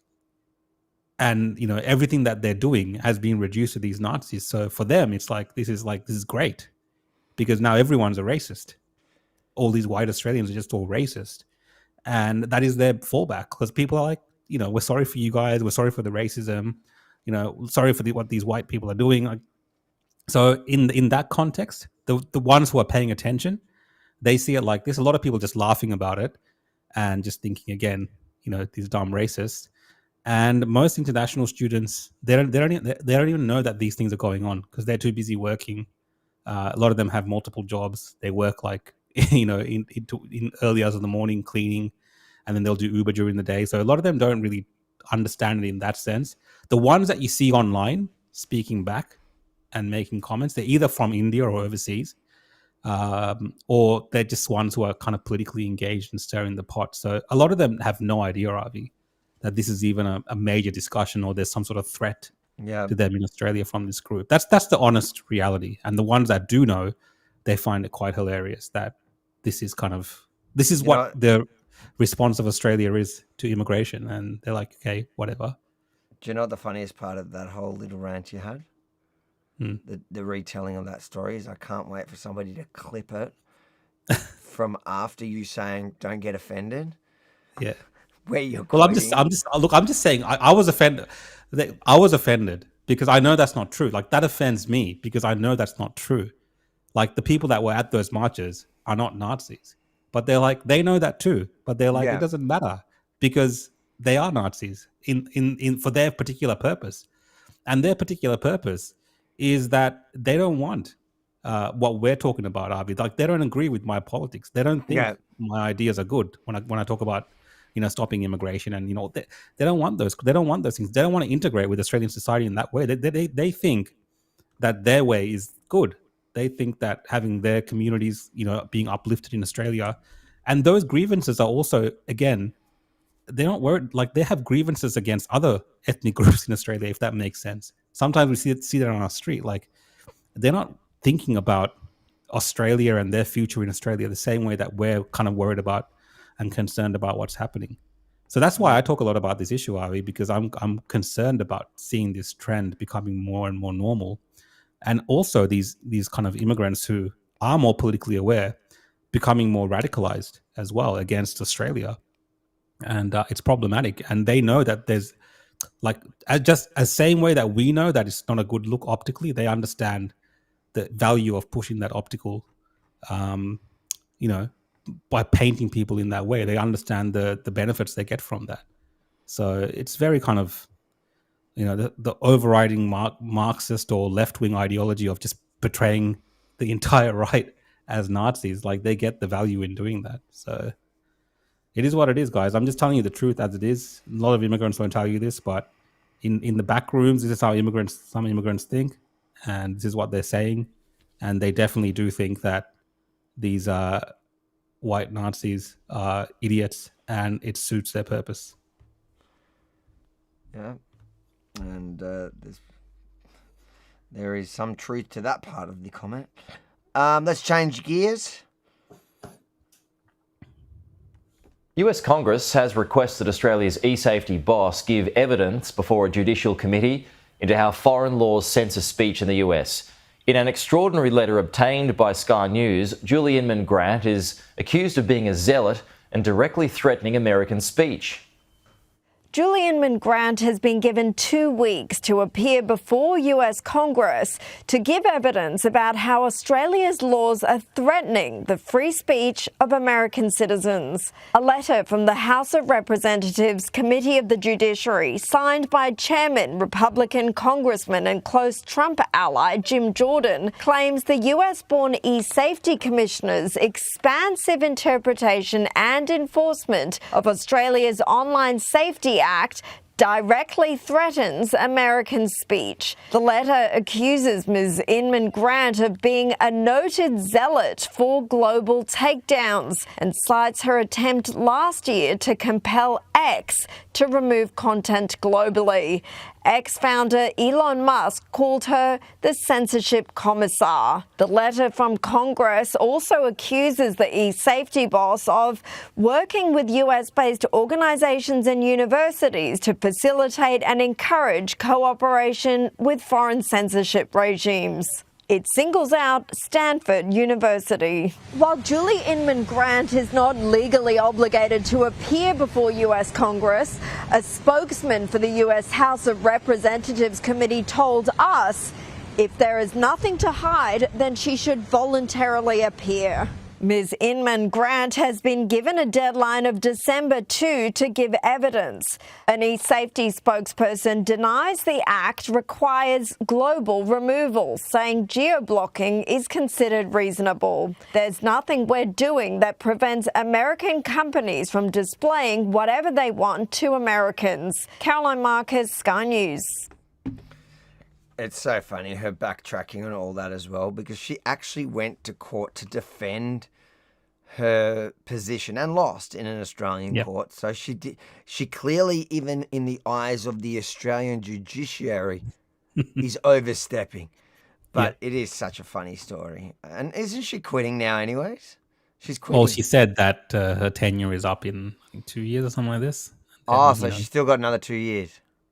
Yeah, I can't remember the exact date. It was 2027 or 2028 at some point where it's up in the air. But she's probably got some sort of cushy job lined up with all the connections that she's been making since the World Economic Forum and even before that, right? But look, I find it fascinating. I would love to see her before Congress. I would love to see Jim Jordan question her, as we've seen him question many of those dodgy Democrats and other nefarious characters in the US. Famously, Anthony Fauci as well. There's been some great exchanges. So I would love nothing more than Julie Imam Grant, our e-current, to be sitting there in front of one of those committees in Congress being grilled. Because we've had a glimpse of that in Australia. We had Malcolm Roberts and a few others. I think Senator Antic asked us a few questions. But I think Congressman, what was his name? Jim Jordan. I forgot his name now. Jim Jordan. Yeah, he's got a point, because Australia's, the way that the whole system's set up, and the fact beyond that Julie Imam Grant has taken part in American programs as well and other international programs, and they've all discussed this little censorship thing that they're doing all together, and they've all coordinated within it. I think that raises, really profound questions around what is this thing that they're building out. I think it was, is it Michael Schellenberger? He uncovered some emails and some references to Julie Imam Grant discussing American politics and complaining about Donald Trump. And so she's very much aware of the impact that social media has. And she's been talking about this for ages, even when she was at Twitter, around online safety and controlling speech. But what she has found now is the ultimate system. She has the awesome power of the Australian government behind her to implement this global censorship program that she's always wanted against these platforms. And she can say all she likes, that it's just geo-blocking. But no, at the end of the day, she's trying to change speech behaviors. She's trying to implement, certain restrictions on those companies and their operations. And I think it's well within America's rights to throw their power around in this space, because America is a country that focuses very heavily on free speech. And to think that their companies are being, told what to do in the sense by this upstart bureaucrat from Australia, challenge them. And that was one of the great shames, I think, when Albanese was there with Donald Trump, that he didn't bring this up, because we have seen Donald Trump bring up issues around free speech with Keir Starmer and even Carney, I believe. So, Australia is at the forefront of it. And Julie Imam Grant is a censorship czar of the world. And she would very likely, if she could, enforce further restrictions on people outside of Australia, even though she's toying with our system right now. So I think she should be questioned. She would love world domination. She said it before. She goes to the World Economic Forum every year. Yeah. She's never denied it till now. I think Rick put in the comments, We Forum Stories, authors Julian Grant. You can probably just look that up in the comments. It's come up on the site on Facebook. She's an unelected, everybody knows, she's an unelected, power-hungry tyrant, wannabe tyrant, who has wielded a lot of power, tried to expand on it by making it a global power. Thank goodness we had Elon Musk to push back. He pushed back, and she lost. And now the Americans, while we have a Trump administration which is very focused on freedom of speech, want to ensure that they protect those freedoms for Americans, but it'll be doing us a favor too, to be fair. So I fully support it. I think that whatever help we can get from America, even if they're not doing it for us, I'll take it.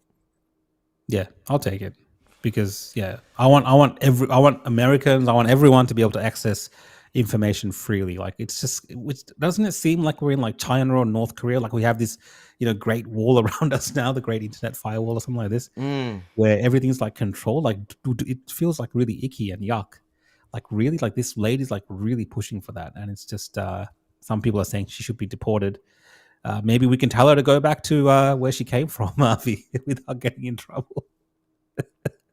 Are you allowed to say go back to where you came from if she's? I think technically you're allowed to say because she's white. Because she's white, technically, so it just exposes we can't get in trouble. Technically, we can't get in trouble for telling her to go back because of our skin complexions. So I think we're okay. I don't think the racial discrimination. Julian Grant, go back to where you came from. And the funniest thing is she would have to come back as a refugee because Trump is locking her up for sure. 100%. Trump is putting us straight into the gulags. Put your hand up, guys, in the comments if you think Julian Grant should be deported and let America have her back.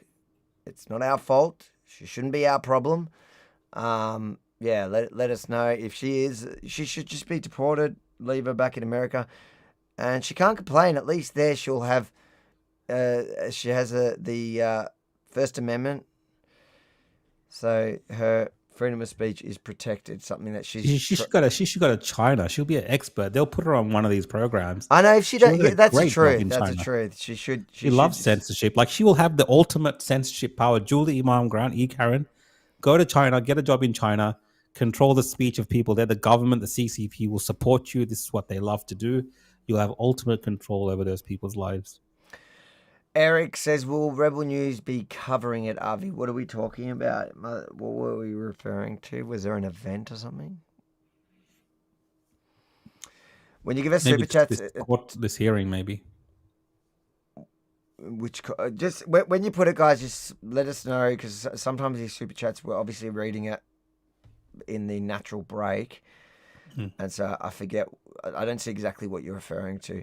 Maddie B from Australia, so thanks for another super chat, says, is the Oz social ban going to the High Court? I believe it is, or I don't actually know if it is. Is this Radix Group, the digital? They say they're trying to. I don't know if it will. And to be fair, I don't have that much faith in it being successful. But yeah, I hope that Radik does it and is successful. If I had to bet, I'd say that if it happens, it's probably going to fall. That's the thing. The government, when they have this much power, when they win an election and have that they don't really have anyone to oppose any idea that they have, in the, whether it's a lower house or upper house, there's no real opposition.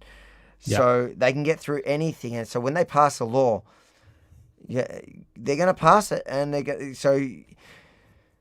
sure, the argument is going to be it's unconstitutional, so it goes against the Constitution. I think it's going to fall. Specifically the social media ban. Yeah. Because I think there is also still that bipartisan support for it as well. Like it would have to be changed. Well, the argument is going to be that it's, I think that it's a protected, the problem is in Australia, we don't have a Bill of Rights. So we don't actually have a right to freedom of speech. What we have is an implied right to political communication. And that's what everyone always tries to fight on. But that implied right is very hard to convince a judge applies to anything. So if you remember in COVID, it was tested a number of times for people's right to protest during the pandemic. And the powers, the emergency powers overrode according to pretty much every jurisdiction. I don't know if we ever got to the High Court on it, but we got to Supreme and Appeals Court for sure a number of times. You're sleepy. Oh, that just hit me. Peter Wilson says, Avi, are you still in contact with Aussie Kozak? No, not really. I Did you hear the latest news? Yeah, apparently. So he's having. It's so predictable. Aussie Cossack is fighting with people that have to be around him. Yes, it makes sense. Look, to me, the whole thing's all a bit gross. You know, he should have never been charged. And I said this back then. He shouldn't have been charged for, no matter how obnoxious he was. It was clear the other guy hit him. But I think Cossack was also playing a game at the time that he wanted to be in the consulate, wanted to be Julian Assange. He just, he called himself on. You remember I was mocking him at the time. Like, he started calling himself Julian Assange of Australia. And I saw, funnily enough, the other day on the rolling headlines, they were referring to, they said that I can't remember the term that they used, but he's like, basically that he's referred to as Australia's Julian Assange. I'm like, referred to by who? By literally Cossack. Like, look, I have a soft spot for him, the Aussie Cossack. I have a soft spot for him, and he's always been good to us, or at least me in person, and I believe you as well. So I have a soft spot for Aussie Cossack, but I think he should be deported once he comes out, whatever happens. Hasn't he pledged fealty to Russia and gotten a Russian passport and things? So I mean, no, I'm not saying this with any ill intent, but he should be sent back to Russia. I think that's the appropriate thing to have been done in this instance, and I think that'll save us a lot of time. Don't worry about the court case and things like this. He spent a lot of time in there. He would have spent even less time, even if he was charged with that particular incident. And he wants to go to Russia, so he does want to. He's always said he says he wants to go to Russia. So I don't think Australia should stop him. Send him back to the Cossacks, and let him be free. Free the Aussie Cossack. It's been funny watching a few people in New South Wales Parliament speaking for the Aussie Cossack. It's just, I don't know. I feel like a lot of it is self-inflicted as well. 100%. So this is like self-inflicted. I mocked him in the beginning. I thought it was outrageous, but I was still mocking him for calling himself Australia's Julian Assange. But 2 years later, nobody really cares about his plight, to be fair, besides that, small group of fanatical supporters that he has. He hasn't blown up into big Julian Assange story where people are protesting for his freedom. No one really cares. I think he should be released. I think he should be free to get on a plane and go to Russia. He doesn't hide the fact that he cares about Russia, that Russia is his entire shtick. So, and the thing is, Russia is not our ally. So they should let him leave and promise him safe passage to the airport. Yeah. And they won't charge him, they won't arrest him. Like, the thing is, even if he it's just cheaper for us. It's just cheaper. Oh yeah. But even if they, like, the thing is, he was doing it all as a stunt at the time. Cossack's entire COVID period, it was just like stunt after stunt after stunt. And going into the consulate was a stunt. Now the stunt's gotten tiring for him. He's about to have a kid and he wants to get him baptized apparently, and they're not letting him baptize it in the thing because he's having a personal beef with the local Russian representation. It could be a Hallmark movie, guys. It could be a Hallmark movie. He would love nothing less than a movie about himself. Netflix special, The Cossack. Yeah. Look, I don't have much more sympathy for him. I think that Cossack became, he always was. Like, he was, and I respected that. He was unapologetically pro-Russian because that's what he cared about. No matter where that sits with Australia's worldview, and that's whatever, he can do that. But when I watched how, he was so willing to, like, I remember in the beginning of that war, he was just like trying to get us to be pro-Russian, share stuff that was Russian. We had him on, we challenged him. Remember in the beginning of this podcast, we were challenging him about it, not like in a friendly way. Oh, he came to the studio, yeah. Yeah, remember, and we were like putting the talking points of the other side to him. Yeah. And like, he was answering, it was fine, whatever.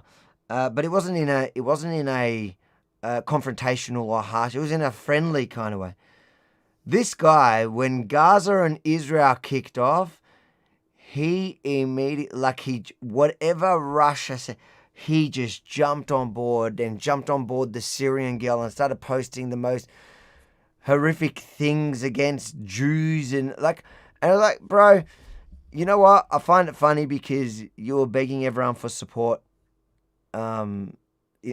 propaganda support at the beginning of your war.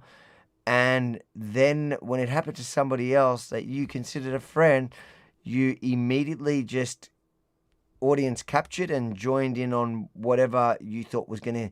And for him, the funny thing is he doesn't care about Israel. He doesn't care about that conflict at all. He cares about how to progress the Russian plight. That's it. That's how he looks at everything. And once you realize that with Cossack, and he won't deny it. He's pretty honest about it. He's pretty straight up about it. He'll literally do anything to progress the Kremlin's perspective. But it's funny to me that the local Russian diplomats clearly hate him. They're probably sick of his shtick. We should get him back on. We should have him back on. I'll have him back on. We should have the Aussie Cossack back on, a special edition. I would have him back on. He was always the thing that was funny with Cossack is he was fun to hang around. Like back when he would drive us nuts to hang around us in Sydney. Were you there? Sydney was fun. Even in Melbourne when he came, I remember. And he comes and it's like he's just over the top, and he's loud and obnoxious, like in public. But it's funny, and he's a funny character, and he's good to have a laugh and a drink with. But politically, I think he's just one-track minded. So it's just he's not good for Australia. Well, Avi, I'm just reading the comments. People are saying that you're a hypocrite, and that you should also be deported, like the Aussie Cossack, to Israel, because you guys are very similar, apparently. Even me, apparently, I'm very similar to the Aussie Cossack, but people are saying very adamantly that I should call you out.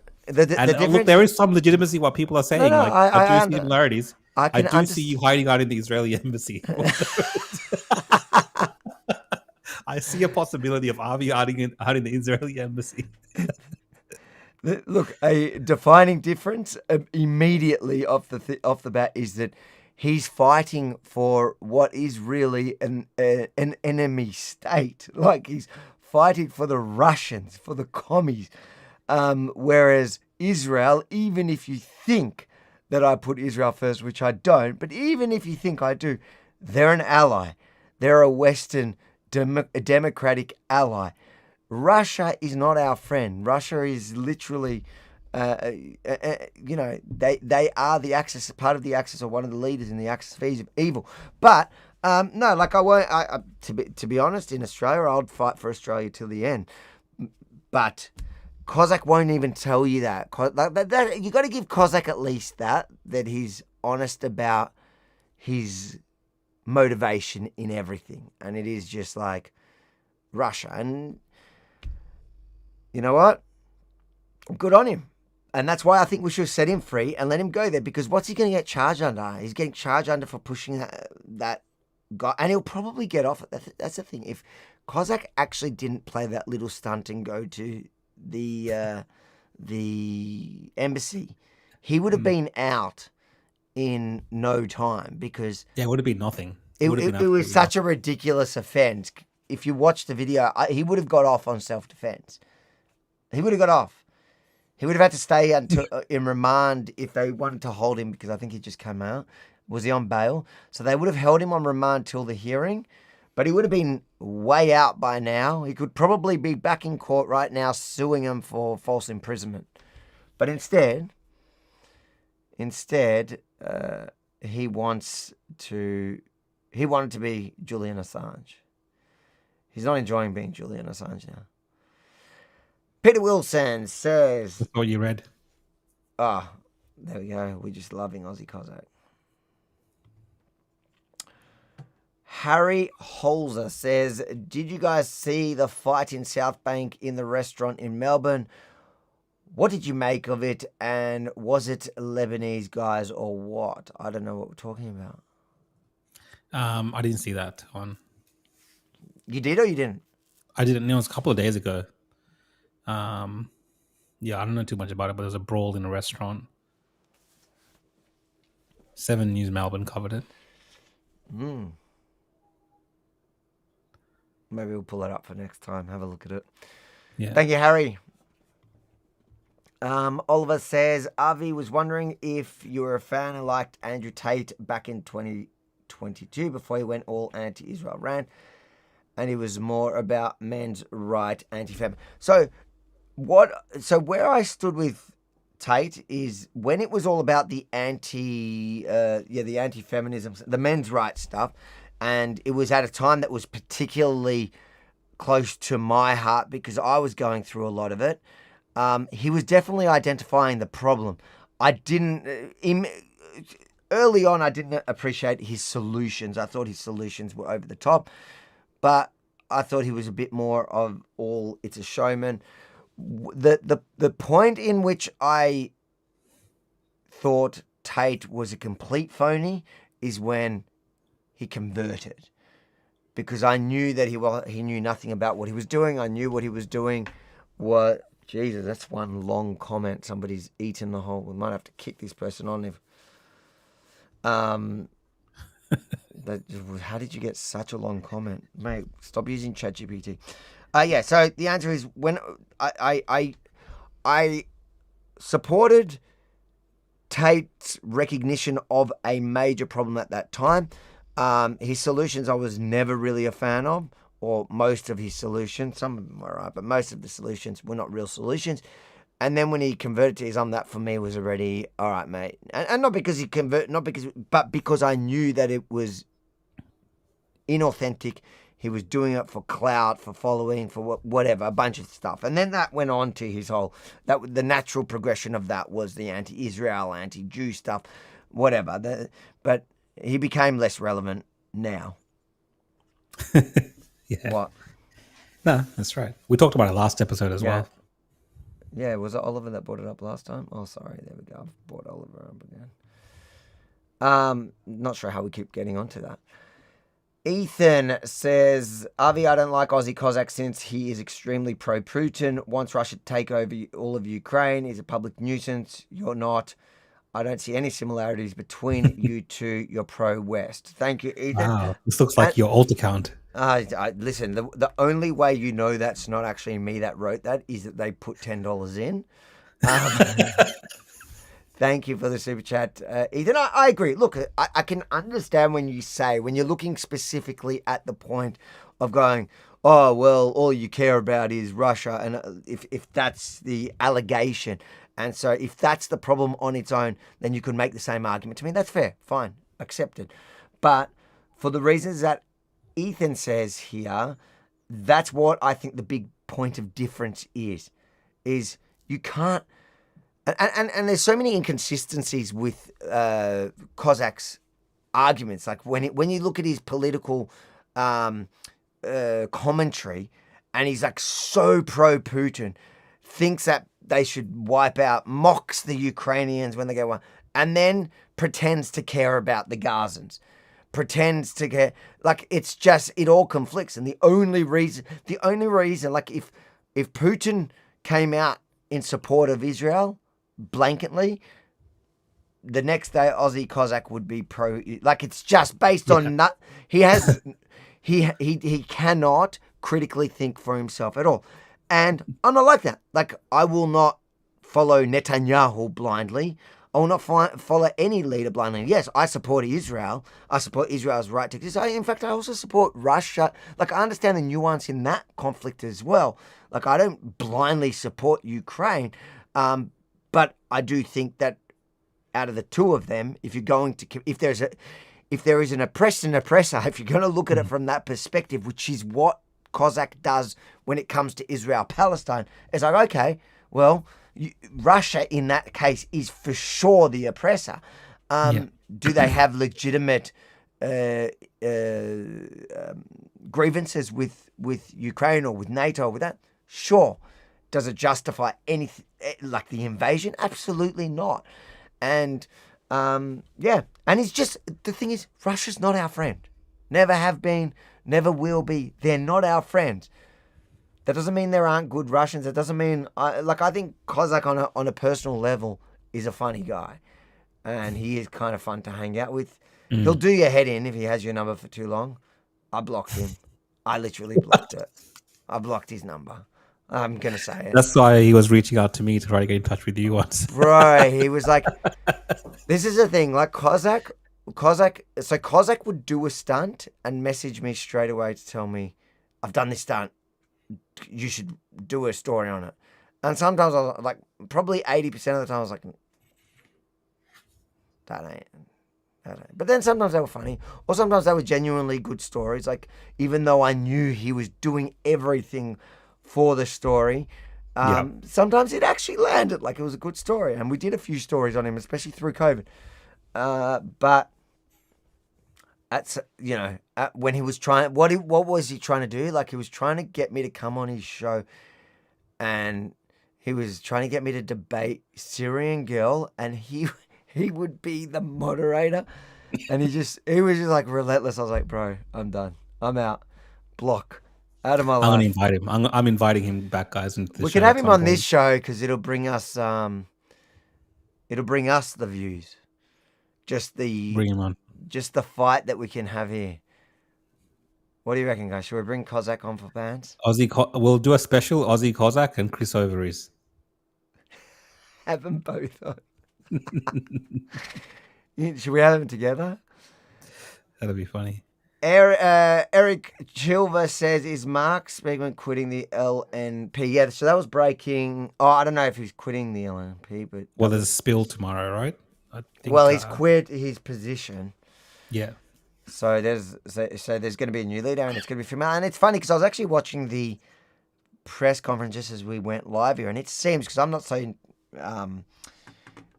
connected into the New South Wales Liberal Party and understanding their politics, but it seemed from his speech that he was actually the lefty, and she, who's going to take over, is a conservative. Maybe the comments could let us know, somebody from New South Wales. But I believe, just watching his press conference, it seems like he was woke and they want to go more conservative. That's the way I read it. But it'll be a good. Anyone who knows in the comments, let us know. Maybe we'll bring it up.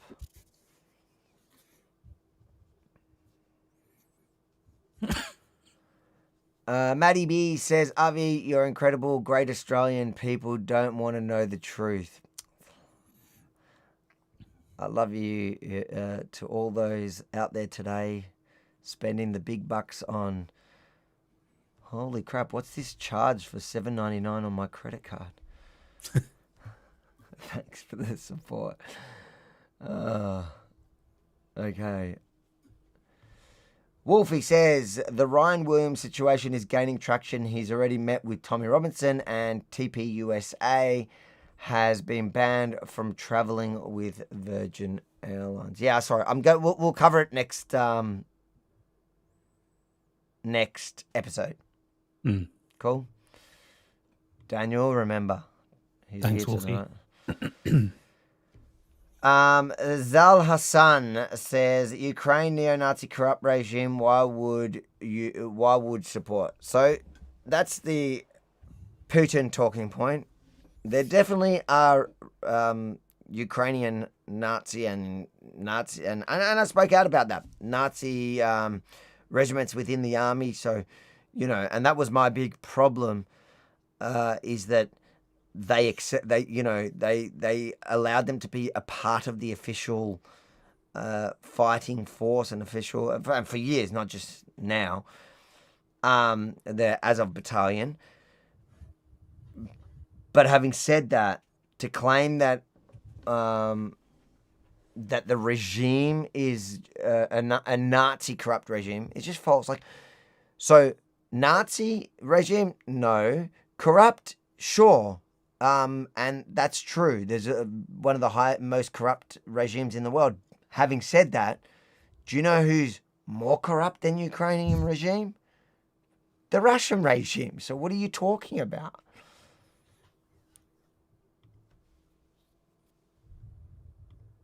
Anyways, Paul says Andrew Wilson versus Daniel Yassin. I can never pronounce that guy's last name. Debate where Andrew claims Muslim countries are significantly lower IQ because of first cousin marriage. Did you see? I saw bits of that debate, which was just. It was kind of just funny. It didn't feel like a serious debate. There's a lot of this going on at the moment. I've seen online, and even in Darebin, in Michigan. I don't know if you've seen all that as well. Yeah, I saw some of that. So like openly being spoken about now, and about what the IQ thing. No, just cousin. IQ, cousin marriage, a lot of things which previously people may have not said anything about. I know in Darebin they're trying to burn the Quran and do all these stuff as well. And those guys, they did the same thing. They went to that town with, I think, bacon on them as well. So in terms of this debate that's going on, it has taken on a different element, right? It is. I do feel like it's gotten more intense. The debate between Christians and Muslims. Well, at least in America and in parts of Europe. But it's even funny seeing how that's playing out, because the woke right are so like the real woke right are so obsessed with the Jew and Israel stuff that they're actually now, and these are people that 5 years ago, 6 years ago were fully on board with a lot of this stuff, are now simping for like radical jihadis. It's like funny to watch. Even Darebin, you mentioned that. Like you see Jake Shields in that. He's fully going in defense of the Darebin. Well, they're saying the guy's a Jew. Dearborn. Frank, whatever. Frank, whatever his name. He's not a Jew. But they just say that's all they need to say. He's a Jew, so you can dismiss what he's saying. And it's like, bro, the thing with these guys are they hate Jews more than they love their own countries. Because if you're willing to sacrifice your own country by allowing it to be invaded and taken over by an ideology that sets out to take over, then clearly you hate the people you're trying to redirect the hate at. The blame for everything. And the thing is, like, they even blame the Jews for any of the wrong that goes from that, even though that group that they're defending also hates the Jews. It's like, it's so crazy. The mental gymnastics that's going on right now. Well, it's all very messy, and there is a lot of provocation. It's probably a good way to put it. There's a lot of provocation happening now in terms of how these debates are taking place. So I haven't seen it this way, is what I'm trying to say, when it comes to these debates. And it's become very religious. You have people in the Darebin Council, for instance, shouting Christ is King, having said all these things about Muslims, for instance. So do you think there's an element of this that... Yeah. Well, it kind of, all this infighting that we're seeing on the right, do you think there's an element of this where the establishment is really pushing for this kind of race war type religious war in America leading up to the midterms or maybe the next election? Like, I feel like that's the way it's going. It used to be about, George Floyd and African Americans and white Americans and things like this. It has more so become now this intensity between, white Americans and immigrants, or white Americans in Darebin, for instance, right now, Christians versus Muslims. Do you think this is going to be like the next thing that is exploited by governments or establishment types? I don't know. Yeah, it's at the moment it's super hard for me to predict what the political discourse is heading, because it's been really confusing. Even this single situation, you've got people like Andrew, whatever his name is, who just debated that other guy, who is like a champion of many of those woke right people. I see him all the time sharing stuff, but it's going to become taboo in their circles to debate the Muslims yet. So I don't know who's going to put themselves where, and whether the political class, when it comes to elections, are going to try exploit it. They might. Of course, they will if they think there's votes in it. And it's clear when you look at those videos from Dearborn, is that the Islamic community cursing out Trump, which is also weird. I guess not weird as to why the woke right would also be happy to join him because they hate Trump now. Well, I think that area voted for Trump. From what I've read online, a lot of that area actually voted for Trump because the thing is with Muslims, like that was before the whole got out of place. Before which one? No, I'm saying that was before like a lot of the what was I going to say, the pro-Palestinian movement really took hold in America. That's what's funny to me is that they didn't even like, it was so obvious what Trump was going to do. Trump was literally at every campaign starting with moments of silence, minutes of silence for the hostages and like all this kind of stuff. And it was weird to me that none of them, like, they just ignored that stuff. Like, when Trump's going to get in, he's just not going to do what he said he's going to do. And then now that's what's really upset him, is that Trump actually followed through on his commitments prior to during the campaign. Even back then, because I remember thinking, and you know what, I actually blame the Democrats for that, because what I think it was, their marketing was really effective, where they called Joe Biden Genocide Joe for 2 years, like that, or a year and a year from because what was it, November 24. So for a year they spent a year basically branding Joe Biden as Genocide Joe, which then I reckon that's why so many Muslims, besides the fact that they are generally more conservative, but on the Israel issue, which was probably the number one issue for many of these communities, is that they just thought, they're calling him Genocide Joe. They're making it out like Biden is the worst thing for Palestinians, although he was the worst thing for Israel. So if they would have won, if the Democrats would have won, the Middle East would look completely different right now. But they got fooled by the branding, the marketing of the Democrats, whilst at the same time, Trump was like, no more wars, I'm going to end every war. But when people pushed him, like I remember at UFC, when one of the Muslim fighters were like, fight, end the war. He's like, yeah, I'm going to end. But he always said, I'm going to end everything through strength. We must defeat Hamas. Like, he's always said that kind of stuff. But it's like they took the Genocide Joe part and ignored the part of Trump saying, I'm gonna finish this by finishing Hamas. Yeah. Anyways, let's read these last.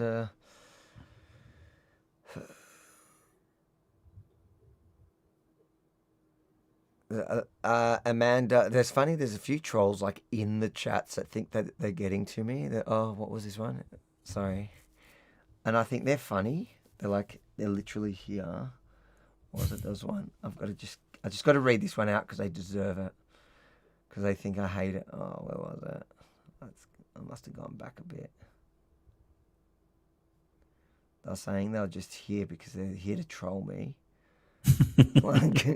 Good on you. As long as you're commenting, I'm happy. Noah says, thanks for another super chat, mate. Is Russia still communist, or did that end when the Soviet Union fell? Because I hear people say communist China, but never hear communist Russia.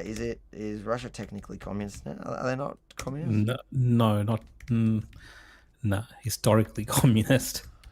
They behave like. But he was an old KGB guy. I'd say he's still a commie. Russia is officially a federal semi-presidential republic. Politically, it is an authoritarian nationalist oligarchic. Is that how you pronounce that? Oligarchic state, not a communist one. But he is he's molded in that fashion. That's the thing. He is a commie, and it's not technically a communist state. What would make it Communist state is a Marxist-Leninist ruling party. State ownership of all major industries. No significant private property. So how it differs is they have private business, including billionaires and oligarchs. Its economy is market-driven, despite government control of key sectors like energy. That's what, like, I was thinking. There is a lot of state ownership there. Political ideology is based on at the end of it all, like Putin still calls the shots. That's the thing. So it is, more authoritarian dictatorship. Like it doesn't matter who you are. It doesn't matter who you are there. Literally, any CEO, any boss can end up falling out of a balcony. Like literally, that's what will happen to you in Russia. Why people? Russia in communism fell in 1991. The Communist Party still exists, but it's an opposition party and not in power. The Russian government still controls industries, but that's state capitalism, not communism. So it's definitely not a communist state, but I'd say old Putin is very sympathetic to the USSR, which was communist.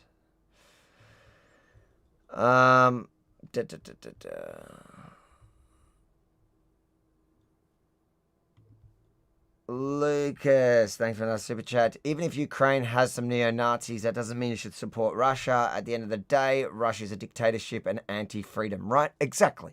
So, you know, I guess we throw the term commie around more than we needed, but it definitely is a form of dictatorship and definitely anti-freedom. Like, you can't go to Russia and say what you want. You can't really vote. Like, Ukraine is at least meant to be, in theory, a free democratic society, a Western democratic society. They definitely have their flaws. They are certainly corrupt. There are some Nazis. And if you're going to say there are some Nazis in Ukraine, there are also some Nazis in Russia. The thing is, Russia has a much more complicated relationship with the Nazis because, you know, that's their whole pride and joy, is that they defeated the Nazis. But for them, it's like their pride is the commies. So what? They killed more people. It's like they're no better. Anyways. Dylan says, thank you for the super chat. Why can't Hollywood be like it was in the early 2000s? No wokeness, yet Hollywood was still diverse, but there was no forced diversity back then. Look, I think you can apply that to many, many parts of our society. It is changing a little bit now. I think Hollywood is changing a little bit. It's true. Because you do get these younger filmmakers now coming through. And you also have to know the whole system's being uprooted as well.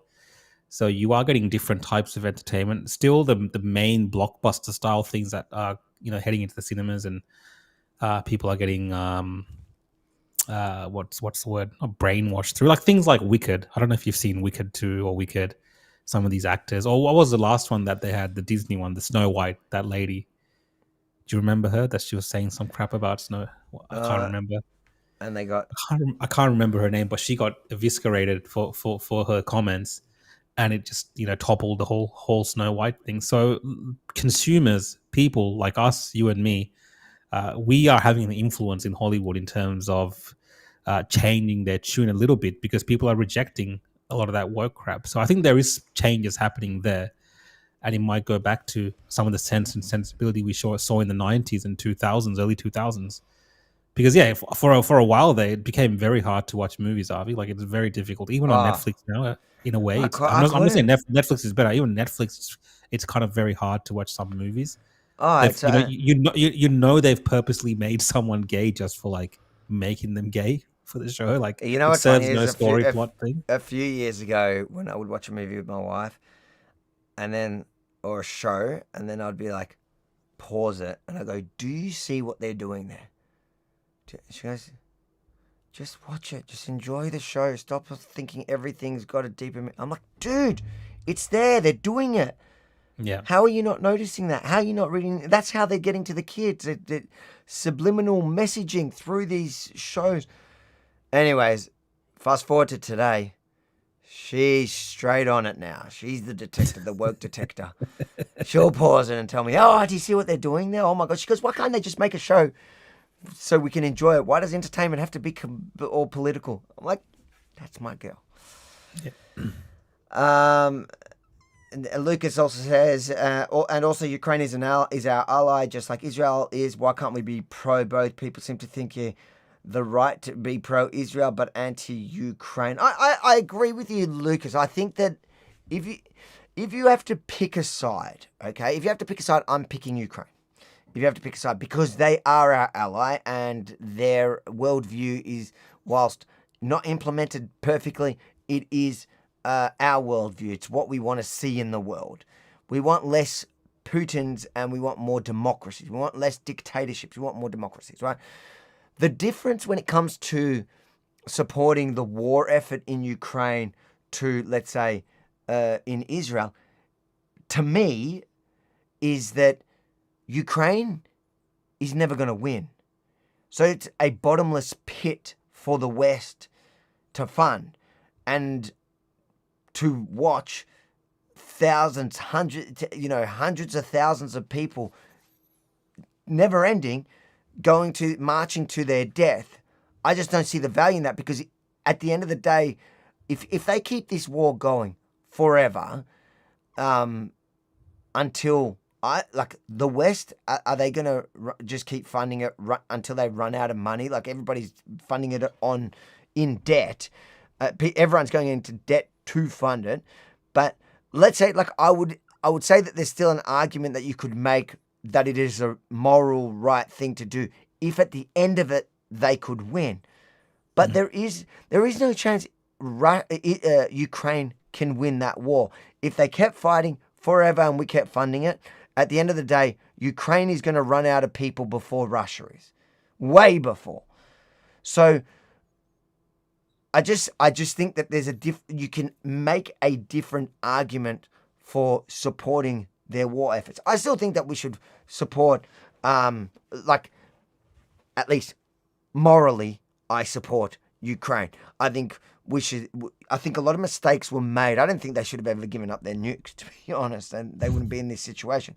They shouldn't, and that's a lesson for Israel, is don't rely on the promises of Western leaders, because when push comes to shove, it depends, especially in the West and the public opinion, whether they're actually going to follow through on their commitments to back you. And that was the whole thing. The West promised to back Ukraine if it happened. And there were a lot of provocations from the Biden administration, all that, whatever. The point is, in theory, absolutely, yes, support Ukraine over Russia, especially because they were invaded, right? But I just don't think, I think the best way to support, it's like when people ask me, who do you support? It's a different scenario, but who do you support, Israel or in a war, Israel or Australia? Who would you fight for? It's and that was the analogy I gave you, is if my kids are fighting, who am I going to support? I don't want to see either of them die. So what I support is de-escalation, figuring this out, getting an actual long-term solution for both groups. Yeah. But if you're asking me in this case, because this is not two countries I view equally, absolutely, I will always side with Ukraine. Absolutely. Yeah. That doesn't mean Ukraine doesn't do anything wrong. That doesn't mean Israel doesn't do anything wrong. That doesn't mean Australia doesn't do anything wrong. The governments of our respective countries in the West make wrong decisions. And the perfect example you can always go back to is COVID. They made I don't know about Ukraine, I don't know what Ukraine did, but certainly Israel, certainly Australia, disgusting behaviours by governments that you can condemn. But I still support both those countries. I didn't turn anti-Australian because the government in Australia implemented crazy COVID rules. Same with Israel. Same with Ukraine. I don't know what Ukraine, I have no idea what they did in COVID. I can't imagine. I imagine if you had $10 America in your pocket, you can do nothing you want.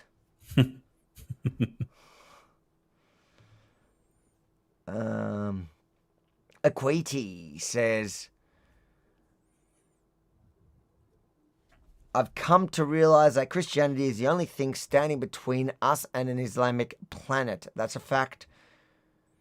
Great show, boys. Cheers. I do agree with that, because at the end of the day, Christianity is literally... How many Christians are there in the world? Is it 7? Exactly, I'll tell you. Christians, and I'm typing it to exactly 2.3 billion. Your search is faster. 2.3 billion, and then there's about 2 billion. There's something similar in Muslims. Well, Islam is definitely going to take over in terms of. All I'm saying is you've got it is. Look, I would say it's 2 billion Muslims. I would say it's like I kind of agree with that. I think in the West it's important,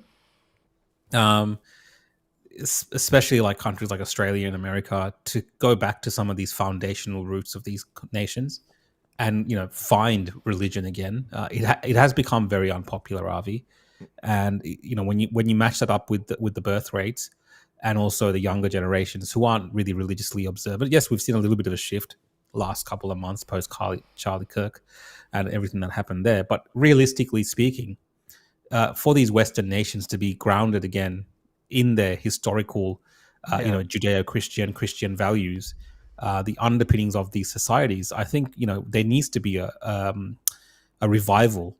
And it is coming from the evangelical churches, I think. And more aligned the new churches, the born again style churches, that you're seeing a lot of outreach towards young people, whereas more of the Catholic element of the traditional churches, they struggle more with the younger generation. But I think there definitely does need to be a revival, because Islam in itself, and again, I'm not saying it's slight Islam or Muslims or anything like this, but by its very nature, it is a dominant religion. It is a faith of dominance, of conquest, and of course conversion as well. Yeah, like there is an element of converting people over. Like they strictly believe in they're very ardent, fanatical in a way when it comes to their beliefs, and they want everyone to be a part of that belief system. Yep. And they will achieve that in different ways. And if you don't have a prevailing dominant religious backbone in the West, and in this case Christianity, it will get overrun. Just naturally, it will get overrun. And then look at Africa right now. When you look at someone like Nigeria, it's not really happening naturally because it's being forced upon the people by warfare. But in the West, they don't even have to conduct warfare to convert people over, if that makes sense. Yeah. They don't have to convert people over to have a dominant religion in the West. You are seeing, in the UK, I think Tommy Robinson's covered this as well, a lot of churches being converted into mosques. Same things happening in Australia and Canada and America. A lot of these churches that people used to attend, families used to attend, communities used to attend, are now being converted into mosques. Again, I'm not saying any of this to slight people of the Islamic faith or Muslims or anything like this, but this is the reality of what's happening. And I agree with Equity. In that vein, if the West wants to maintain its identity and its dominance as a cultural group, then for sure, Christianity, I believe, plays a massive part in that, and a massive role in, setting the moral and ethical foundations of what the reason why I looked at the numbers, and I think the numbers matter, is because they are at least an equal force in sheer in sheer numbers. Yeah, but where are those billions of Christians now? Okay, where are they situated? I would argue not in the West. They're situated in places like in Latin America, sure, in Brazil. But I think I think the only people standing between with those numbers for the world not to completely, because the way it works is, if you just look at the Middle East, they dominate, and then like what's happening in Nigeria at the moment, and then they take over, and country by country, that's what tends to happen. But there's going to be a point in which Christians as a whole, as an international community, realize that. The question is it going to be too late? Like, they realized it before historically, and that's, I think, where you got the Crusaders for. It's too late. I say this as a Catholic and a Christian. and someone that goes to church every Sunday and listens to Christian rock. That's on my playlist, guys. That's all I listen to. I would say we've pretty much lost in many ways. And in the West, unfortunately, we have really lost. It's only now we've seen that small revival, but I don't know if that's enough, Arby. I feel like there is. I think the revival. I think the revival you're seeing is potentially that's what's going to happen. I feel like there is going to be. I don't like the kind of revival that you're seeing now. I question. I don't know where it's coming from. A lot of it's, I think, manufactured, but I think in time the only way they can defeat it, defeat the essential invasion of all these countries is Christianity. But I think you're right. Like, I feel like you're probably right, and a lot of countries are going to fall to Islamic rule at some point. Like, even Australia, like, if you look at the numbers in 100 years, like, the only thing here, maybe if you get enough Indians in and other minorities instead to just counter it, but otherwise you're going to fall to Islamic birth rates, for example, compared to Anglo birth rates. Like, they're probably the largest birth rates in Australia at the moment is your Islamic community, I imagine. Yeah, Islamic, I mean, Indian, Hindu. Some Hindu families have large families, or some, but not all. In Islamic communities, it's it's very much the norm. The average family size is probably double the typical Australian average family. Jews also have more kids, probably, but although that's just Orthodox Jews. But the thing is, they're just such a tiny, inconsequential minority. Well, you don't really want people to convert over, like you don't evangelize. What's it called? Yeah, you don't. Yeah, you're not really doing that. And Christianity is about spreading the word of God, the gospel of the gospel, right? You want people to become Christians, of course, but it's not done in the same way as Islam is. That's what I think, anyway. And although the Spanish there is consequence. The Spanish Inquisition was the closest thing, wasn't it? Where they forced converted. Well, I think around the world, there's a reason my name is Fernando, thanks to the Portuguese in the 1500s. But yeah, so yeah, it's a good look. It's definitely a very interesting. Listen, I question. hope We should get some theologians on this show one day. We should get someone from. Listen, I hope Equity's right. It says it's the only thing standing between us and a completely Islamic takeover. But will they actually succeed? Look, I don't think in my time, but I think one day it's the only hope, that's for sure. Max Siegel says, is that Thai baht? Yeah, 69 Thai baht. Santa FB paid super chat. Oh, yeah. But it didn't show up. Does Facebook do super chat? Facebook super chats don't show up for us on this platform yet. So the best place to do super chats, guys, is on YouTube. Oh, sorry, guys. Dylan says, also, Avi, what do you think about diversity guidelines Hollywood made in 2024? Basically, you have to meet a diversity quota to be nominated for an Oscar. That means movies like Star Wars 1977 would have never been nominated. What do I think of it? I think it's just stupid woke madness, which again shows that it's not about who's best at what they do. All these nominations mean nothing. It's just like, where on the victim card, where on the victim ladder do you sit? Yeah. I don't know why they even call it like Oscar nominations. My pet hate is watching historical movies and all of a sudden they got some black person or an Indian or whatever playing a historically, white person. It's just weird. Even if it's not one of the main characters, even if it's one of the side characters, it just doesn't sit right. It's like taking a work of a real world story and turning into a work of fiction. So yeah, I don't like how that's gone that way. And now on Netflix, even you have entire shows like, I think, Bridgerton or whatever. It's set in the British English that kind of colonial period or the Victorian age. I can't remember, but everyone's black. And it's just like weird.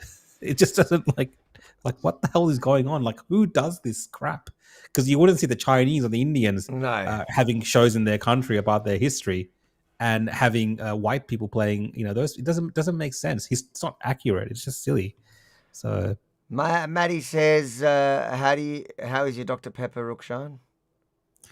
my Dr. Pepper, Maddie, thanks for the super chat, is very good. So Is that your weakness, Dr. Pepper?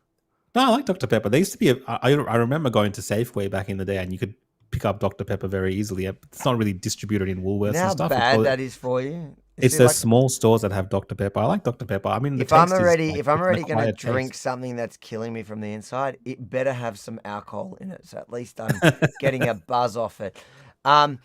Max 349 baht says there's a march in Sydney on the 29th. Put Australia first. I discovered the NSN plans to have Sul speak. What is your advice to other speakers regarding preparedness, messaging, and security? That rally is actually organised by good people. Yeah, I had Monica on. Who's one of the organisers of this. They are not welcome to those protests. And that protest, there's a banner going around, Avi, that someone's made. One of these kind of gropers or NSN trolls. Yeah, they've made a banner. They've taken the banner for Put Australia First rally, and instead of Tommy Robinson, they've taken out Tommy Robinson's image and put Thomas Sewell as the head speaker. And it's been shared around, so saying that Thomas Sewell will be speaking there, the leader of the NSN, just to kind of obviously make because they know how toxic their own brand is.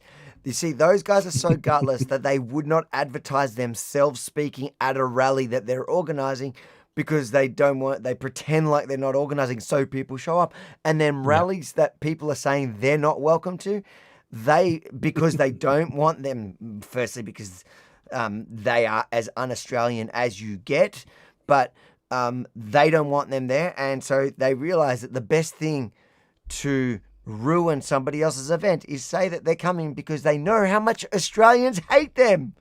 Yeah. That's the funniest part about it. Even they know it. They don't advertise themselves at their own events because they want Australians to come. They know how toxic their brand is. And they advertise that they're coming to events that they want to ruin because they know how toxic their brand is. That sums up the entire National Socialist. Let's quickly do these last couple of stories because they were mentioned, and let's end tonight. Looming social media ban. Teen Facebook and Instagram users are being told time is ticking on their accounts as Meta plans to remove under 16s from the platform early. The first accounts to be deactivated on December 4 before the government's ban begins. Let's go live to Today Federal Politics reporter Liz Daniels. She's up and ready to go. Liz, good morning to you. This is a major win for the government. Yeah, for all their pushback against these laws, guys, social media companies are now rushing to comply and proving that they can. Users of Facebook, Instagram and Threads have started to receive texts, emails and direct messages telling them that Meta has flagged them as being under 16 and that they now have 2 weeks to save their photos, posts and private messages. All up, about 500,000 accounts are to be deactivated come December 4, and those users will be blocked from creating a new one. Anyone who wants to challenge their ban can undergo a facial recognition scan or provide an ID like a driver's licence. But despite these shutdowns, Meta continues to argue there are better options than an all-out ban. It says we should rely on its specific teen account settings, which limits who the user can contact and restricts certain ads. Sarah and Carl, TikTok, YouTube, Snapchat, Kik and Reddit will all have to act soon too. Liz, thank you. I mean, my first thoughts on that is I think Facebook is obviously is doing a service at least to inform these young people that they could lose access to all their stuff. And there is an ability, if you have Facebook, you can actually download all your data, which I recommend people actually do because you never know when you're going to lose access to your Meta account. And people have their lives on there. But I think in that aspect, it's a good thing that they're informing people. Obviously, Meta are not the ones who have pushed this particular ban on the under 16s, so you can't really hold these companies accountable for what's happening, if that makes sense. No, I think they've fought against it. As much as I hate Meta, it's as much as I don't like them, you can't really blame these companies for what's happening. This is a decision by the government. The companies are obviously very much against it because they would love nothing more than to have people growing up on their platforms from a young age. So I understand that argument as well. But the scary part of all of that is because obviously we hear things like facial recognition, digital identity, and these are topics that make us ponder, who the actual targets of these bans are, because it kind of enrolls all of us within that system to have access to our platforms as well. So it is a ban on under 16s, yes, but it also enrolls us in this new digital censorship style, surveillance scheme where we have to provide the government with our facial scans and whatnot. Who knows what that will exactly look like? Let's wait and see. It's going to happen. And we're going to have to either roll things back or really push against it, depending on how invasive all of it is. I mean, we should do it anyway, of course. But I'm just speaking from reality here. In about a month's time, or less than a month, these systems will be rolling out. And there's nothing in between now and then that's really going to stop this from happening. They're going full force with this. Yep. All right. Another interesting story that I just want to quickly read because I don't think it's getting much attention is court issues arrest warrant for man who set fire to East Melbourne synagogue while up to 20 people were inside. This is the Iranian guy that was charged. The craziest part is that he was actually released on Monday on bail to appear on Wednesday for his sentencing. And he just didn't show up after spending 100 days in custody. Like, I just don't get the judicial system releasing him 2 days before his sentencing when he already did 100 days. Like, why was he even released? Anyways, he skipped bail, and that just shows how ridiculous our system is. This is the guy this was that synagogue in the city. The smaller one. It's not the main one that we always speak about, but it's the other one. Yeah, it's the Iranian dude. Anyways.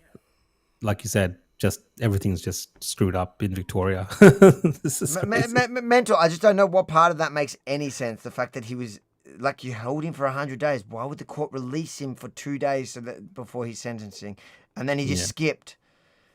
Final story, some good news to end the night before we shut tonight's stream. That's gone a bit over time. President Donald Trump has signed a law to release files on sex trafficker Jeffrey Epstein. The move starts a 30-day clock requiring the Justice Department to release documents and communications related to Epstein, including the investigation into his 2019 death in federal prison. According to the law, the DOJ can redact information about victims, but cannot withhold information because of embarrassment, reputational harm, or political sensitivity. Look, I think the only thing I want to end tonight's show saying from my perspective on that, I'm glad it's happening. I hope it happens. I hope no more funny business, no games, don't open investigations to be able to block some. Just get it out, rip this Band-Aid off. Let it be the fringe nutters on the fringe dwellers in the corner like Candace Owens that keep trying to push this thing that everyone's like, no, we got it. So that the average person looks at it and goes, yes, I am satisfied that you only redacted names of victims and not names of perpetrators or alleged perpetrators or whoever. Just give it to us. Give it to us already. No one will ever be happy. They'll always say that something is being kept. I think you can get the majority happy. I think you can get the majority happy. I think Trump has, if you've been watching the Trump administration and his press secretary, I think they've figured that they can actually turn this into a win for them as well. How? But Trump is playing it smart because okay, tell me. Yeah, they've gone on the whole, pointing out all the Democrats who are listed in there, and now they're putting questions to them in the houses of their parliament or whatever. They're putting those questions to them, as well as people within the right wing media are pointing these out as well. That there's these Democrat members who have a lot of connections to individuals in that, or they themselves are named in there, and now they're putting those questions back at them. So it's just become a political football for both sides, Avi. And they're gonna see it in that way. Whereas the rest of us, we're gonna try to pick out bits and pieces from it. And the overwhelming majority of people, like you have kind of alluded to, the Candace Owens of this world, are gonna be looking for conspiracy confirmation in there. You know what I want? And they're gonna see what they want to see, regardless of whatever it says in there. I have two things I want from this. I wanted just to be able to, like, just give us the transparency you promised, get it out there, and let's move on to the issues that you say matters more. Like, if it really is what Trump says, and it's just a bunch of embarrassing stuff for some people that may or may not be friends, whatever, just get it out, and get it out as transparently as possible. I'll tell you, if they redact full pages of things where it's clear you're not just hiding a victim's name or whatever, or protecting their identity, then the majority of people are just. But let it. I don't care if crazy people like Candace Owens are like picking up parts, saying, "You see, they're protecting their look," doing her slew investigation. The other thing I want is I want enough good names on there so that when I'm in Davos next, I can bump into a few of the Ask them named about perpetrators. Well, the Justice Department has said that to release it unredacted is a national security threat. So I don't know what that means. Let's just see what these files come out as. But the Justice Department has very clearly said that to release those documents fully unredacted is a national security threat to America. The bloody Israel again. No comment. It's probably the Russians. Let's just put it on. Let's probably put it. Maybe Kozak knows something. We should call I think Kozak was probably on Epstein Island. We need to get Kozak on the show while he's still in the embassy, just for all time's sakes. Oh no! All right, you can reach We've out to him because I've the blocked embassy. him. You'll have to do it. You organise him and Chris. Anyways, I need to crash out. So good night, ladies and gentlemen. Thanks for joining us tonight. I hope you enjoyed the new style. Let us know if you think we should change anything up. I do like the scrolling comments. Hopefully we can build on it. I want to thank supporters, fans and foes equally, those that came here just to troll and those that want to be a part of our community.